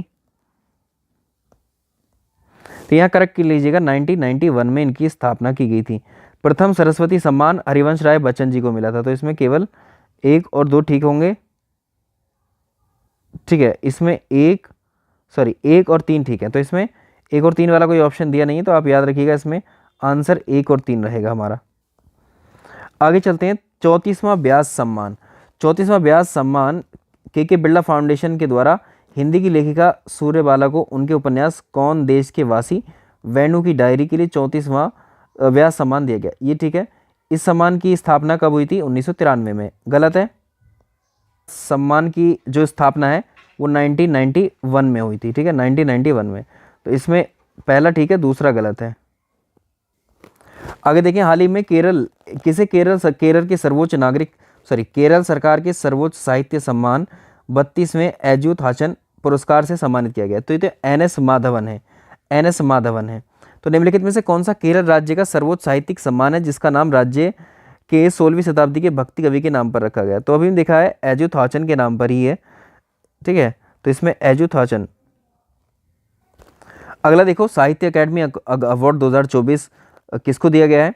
तो एक कवित्री गगन गिल को हिंदी भाषा के साहित्य अकादमी पुरस्कार से सम्मानित किया गया हिंदी के लिए, और ईस्टर्न किरे को अंग्रेजी भाषा के साहित्य के रूप में सम्मानित किया गया। तो इसमें ये दोनों ठीक है। अब संस्कृत आदि राजस्थानी आदि भाषा के लिए आप देख लेंगे, मैथिली भाषा के लिए महेंद्र जो मल गया है इनको दिया गया है। राजस्थानी भाषा के लिए मुकुट मणिराज को दिया गया है। इसके अलावा संस्कृत भाषा के लिए दीपक कुमार शर्मा जी को दिया गया है। अगला प्रश्न देखिए, जनवरी 2025 में उत्तर प्रदेश हिंदी संस्थान के द्वारा 2023 के बाल साहित्य सम्मान की घोषणा की गई। इसमें किसे सुभद्रा कुमारी चौहान महिला बाल साहित्य सम्मान प्रदान किए जाने की घोषणा की गई? डॉक्टर करुणा पांडे। तो इसमें उत्तर प्रदेश हिंदी संस्थान 2023 के बाल साहित्य सम्मान में अलग अलग 9 साहित्यकारों को दिया गया। सुभद्रा कुमारी चौहान महिला बाल साहित्य सम्मान डॉक्टर करुणा पांडे लखनऊ से इनको दिया गया। सोहनलाल द्विवेदी बाल कविता सम्मान डॉक्टर आर.पी. सारस्वत को दिया गया। इस तरह से 9 कैटेगरी के अलग अलग आपको याद रखने हैं। पश्चिम बंगाल फिल्म पत्रकार संघ द्वारा किसको सत्यजीत रे लाइफ टाइम अचीवमेंट अवार्ड दिया गया है? तो ये है अपर्णा सेन। आगे देखें, एबल पुरस्कार से संबंधित निम्नलिखित तथ्यों पर विचार करिए। भौतिकी के क्षेत्र में दिया जाने वाला प्रसिद्ध पुरस्कार है? नहीं, भौतिकी में नहीं, गणित में दिया जाता है। गणित का सर्वोच्च पुरस्कार है ये। पहला गलत। वर्ष 2025 का पुरस्कार मसाकी काशीवारा को प्रदान किया गया। ठीक बात है ये। और इसकी स्थापना 2002 में की गई थी। ये भी ठीक है। तो इसमें 2 और 3 ठीक हो जाएंगे। तो याद रखिए, गणित का नोबेल पुरस्कार माना जाता है ये, और इसकी स्थापना 2002 में की गई थी। और श्रीनिवास एस वर्धन 2007 में इस पुरस्कार के एकमात्र भारतीय विजेता भी हैं। इनको ध्यान रखिएगा। आगे चलिए, राष्ट्रीय बौद्धिक संपदा पुरस्कार के संबंध में निम्नलिखित कथनों पर विचार करें। 26 मार्च 2025 को नीति आयोग के द्वारा पुरस्कार प्रदान किया गया था क्या? इसको जो है नीति आयोग ने नहीं किया था, केंद्रीय वाणिज्य उद्योग मंत्रालय ने इसको दिया था। इसमें सीट्स भारतीय शैक्षणिक संस्थान पेटेंट श्रेणी पुरस्कार भारतीय प्रौद्योगिकी संस्थान यानी आईआईटी कानपुर को मिला है। इसमें देखो, इसमें आईआईटी कानपुर को मिला है क्या? ये दूसरा वाला इसमें ठीक हो जाएगा। अगला देखेंगे, फरवरी 2025 को किसे पर्यावरणीय उपलब्धि के लिए टॉयलर पुरस्कार दिया गया? तो टॉयलर पुरस्कार को पर्यावरण का नोबेल पुरस्कार भी कहते हैं। तो सैंड्रा डियाज और एडुआर्डो ब्रॉन्डिजियो को मिला है, दोनों को। इसके अलावा मार्च 2025 में ऊर्जा संसाधन संस्थान टेरी के द्वारा किसको सतत विकास नेतृत्व पुरस्कार दिया गया? तो ये दोनों को मिला है, डॉक्टर भारत जगदेव को, मरीना सिल्वा को, दोनों को दिया गया है। 2005 में इसकी शुरुआत हुई थी। 5 मार्च 2025 को किसको राष्ट्रीय कबड्डी खिलाड़ी को लोक माता अहिल्याबाई होलकर महिला सम्मान 2025 से सम्मानित किया गया? ललिता ठाकुर को सम्मानित किया गया। आगे चले, गंगाधर राष्ट्रीय कविता पुरस्कार, गंगाधर राष्ट्रीय कविता पुरस्कार किसको दिया गया है? तो ये हैं, देखिए, प्रतिभा सतपथी। आगे देखिए, 97th ऑस्कर पुरस्कार के बारे में बात करते हैं। 2 मार्च 2025 को फिल्म अनोरा को 97 ऑस्कर पुरस्कार में बेस्ट फिल्म का अवार्ड मिला है। तो आप इसे 3-4 कैटेगरी जरूर याद रखेंगे। देखो, एक तो सर्वश्रेष्ठ फिल्म की कैटेगरी, सर्वश्रेष्ठ अभिनेत्री और सर्वश्रेष्ठ अभिनेता और सर्वश्रेष्ठ निर्देशक, ये जरूर याद रखना। इन चारों में से एक प्रश्न आ जाता है। सबसे बड़ी बात तो इसमें पहले फिल्म के बारे में ही पूछ लेता है और सर्वश्रेष्ठ अभिनेता के बारे में ही पूछ लेता है। तो इसमें सर्वश्रेष्ठ अभिनेता को इसमें पूछा हुआ है एड्रियन ब्रॉडी सर्वश्रेष्ठ अभिनेता एक फिल्म आई थी द ब्रूटलिस्ट, इसमें इन्होंने शानदार अभिनय किया था। दोनों ठीक है। चलिए, फरवरी 2025 में किस भारतीय को ब्रिटेन के मानद नाइटहुड की उपाधि से सम्मानित किया गया? तो ये एन चंद्रशेखर। देखिए, इसमें अवार्ड्स और भी हैं, आप इस पीडीएफ से पढ़ लीजिएगा उनको। बाकी जो यहाँ पर अभी एक है नियुक्ति वाला चैप्टर, ठीक है, नई नियुक्तियाँ, न्यू अपॉइंटमेंट्स, तो इसमें आपको ध्यान रखना है। संघ लोक सेवा आयोग के नए अध्यक्ष बनाए गए डॉक्टर अजय कुमार। देश के 52वें मुख्य न्यायाधीश कौन है? न्यायमूर्ति BR गवई, तो भूषण रामकृष्ण गवई जी। उत्तर प्रदेश के नए डीजीपी कौन बने? राजीव कृष्ण बने हैं। संयुक्त राष्ट्र महासभा के 80वें अधिवेशन की अध्यक्षता कौन करेंगे? अन्नालेना बैरगो का भी डिस्कस किया था। अंडमान निकोबार के 18वें commander in chief lieutenant general Dinesh Singh Rana होंगे। भारतीय उद्योग परिसंघ के नए अध्यक्ष राजीव मेमानी और जर्मनी के नए चांसलर फ्रेडरिक मार्च होंगे। अब देखो, भारत की जो मुख्य पदाधिकारी हैं भारत सरकार में, भारत के राष्ट्रपति आप जानते हैं 15वें राष्ट्रपति जो श्रीमती द्रौपदी मुर्मू जी हैं। भारत के उपराष्ट्रपति जगदीप धनखड़ जी हैं। प्रधानमंत्री आप जानते हैं 16वें नंबर के हैं नरेंद्र मोदी जी। और BR गवई अभी हम देख ही चुके हैं 52वें न्यायाधीश। अटॉर्नी जनरल कौन है? R वेंकट रमणी। इसके अलावा आपको देखो, यहाँ सारी लिस्ट हमने दी है, जितने भी हो सकते हैं संभव, आप इनको जो है कंप्लीट कर लीजिएगा। राष्ट्रीय सुरक्षा सलाहकार कौन है? अजीत डोभाल जी हैं। CBI के निदेशक कौन है? प्रवीण सूद हैं। इंटेलिजेंस ब्यूरो के जो महानिदेशक हैं तपन कुमार डेका हैं। रॉ के महानिदेशक रवि सिन्हा। राष्ट्रीय जांच एजेंसी के हैं सदानंद दाते। ED प्रवर्तन निदेशालय के कौन है? राहुल नवीन। CVC कौन है? AS राजीव। इसके अलावा BSF के महानिदेशक, इनमें से भी सुरक्षा बलों का भी एक पूछ लेता है। BSF के कौन है? दलजीत सिंह चौधरी। सशस्त्र सीमा बल के हैं अमृत मोहन प्रसाद। केंद्रीय रिजर्व पुलिस बल के हैं ज्ञानेंद्र प्रताप सिंह। और औद्योगिक सुरक्षा बल के हैं राजविंदर सिंह भाटी। सुरक्षा गार्ड के हैं B श्रीनिवासन। भारत तिब्बत सीमा पुलिस के राहुल रसगोता। और असम राइफल के विकास लाकेरा, इनको भी याद रख सकते हैं। अब देखो, नीति आयोग के अध्यक्ष हैं नरेंद्र मोदी जी। नीति आयोग का जो अध्यक्ष है वो पदेन अध्यक्ष होते हैं, जो प्रधानमंत्री होंगे वही नीति आयोग के अध्यक्ष होंगे। नीति आयोग के उपाध्यक्ष हैं सुमन कुमार बेरी, तीसरे नंबर पे हैं ये। सबसे पहले नीति आयोग के उपाध्यक्ष कौन थे? अरविंद पनगरिया। नीति आयोग के जो CEO कौन है? BR सुब्रमण्यम। नियंत्रक महालेखा परीक्षक के संजय मूर्ति हैं। भारत के मुख्य चुनाव आयुक्त हीरालाल सामरिया हैं। राष्ट्रीय अल्पसंख्यक आयोग के अध्यक्ष इकबाल सिंह लालपुरा हैं। राष्ट्रीय अनुसूचित जाति आयोग के अध्यक्ष हैं किशोर मकवाना। राष्ट्रीय ST आयोग के अध्यक्ष के हैं कौन है? अंतर सिंह आर्य। राष्ट्रीय पिछड़ा वर्ग आयोग के अध्यक्ष हैं हंसराज गंगाराम अहीर। राष्ट्रीय हरित प्राधिकरण 2010 में बना था ये।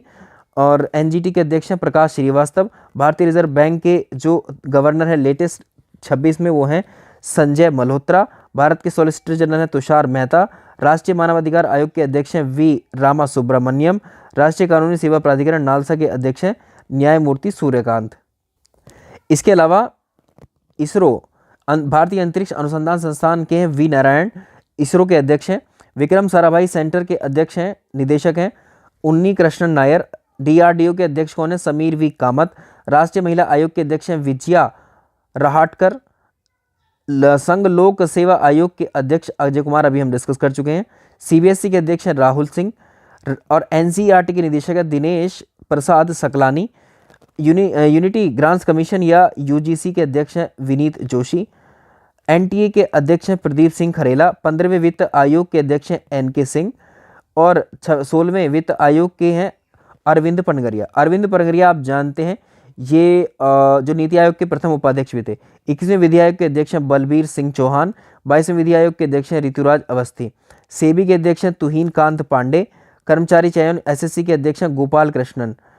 ट्राई के हैं अध्यक्ष हैं अनिल कुमार लाहौटी। बार्क के हैं विवेक भसीन। प्रसार भारती के हैं नवीद कुमार सहगल। इसके अलावा रेलवे बोर्ड के अध्यक्ष हैं सतीश कुमार। भारतीय जीवन बीमा निगम के चेयरमैन सिद्धार्थ मोहंती। बीसीसीआई के अध्यक्ष हैं रोजर बिन्नी। भारतीय क्रिकेट टीम के मुख्य कोच है गौतम गंभीर। भारतीय महिला क्रिकेट टीम के कोच हैं अमोल मजूमदार। भारतीय ओलंपिक संघ के अध्यक्ष हैं पीटी ऊषा। ये सब ध्यान रखना आप लोग। स्टेट बैंक के अध्यक्ष हैं चल्ला श्री निवासुलु शेट्टी। और यहाँ पर देखिए महापंजीयन और जनगणना आयुक्त कौन है? मृत्युंजय कुमार नारायण। आगे चलेंगे, स्टील अथॉरिटी ऑफ इंडिया, इसके निदेशक कौन है? अमरेंदु प्रकाश। भारत हेवी इलेक्ट्रिकल के हैं कोप्पू सदाशिव। तो ये हमारी महारत्ना कंपनियां हैं, इनके आप देख सकते हैं। कैबिनेट मंत्रालय में भी आप पूरे मंत्रालय के यहाँ पर दिए हुआ है विवरण, आप इसको पढ़ सकते हैं।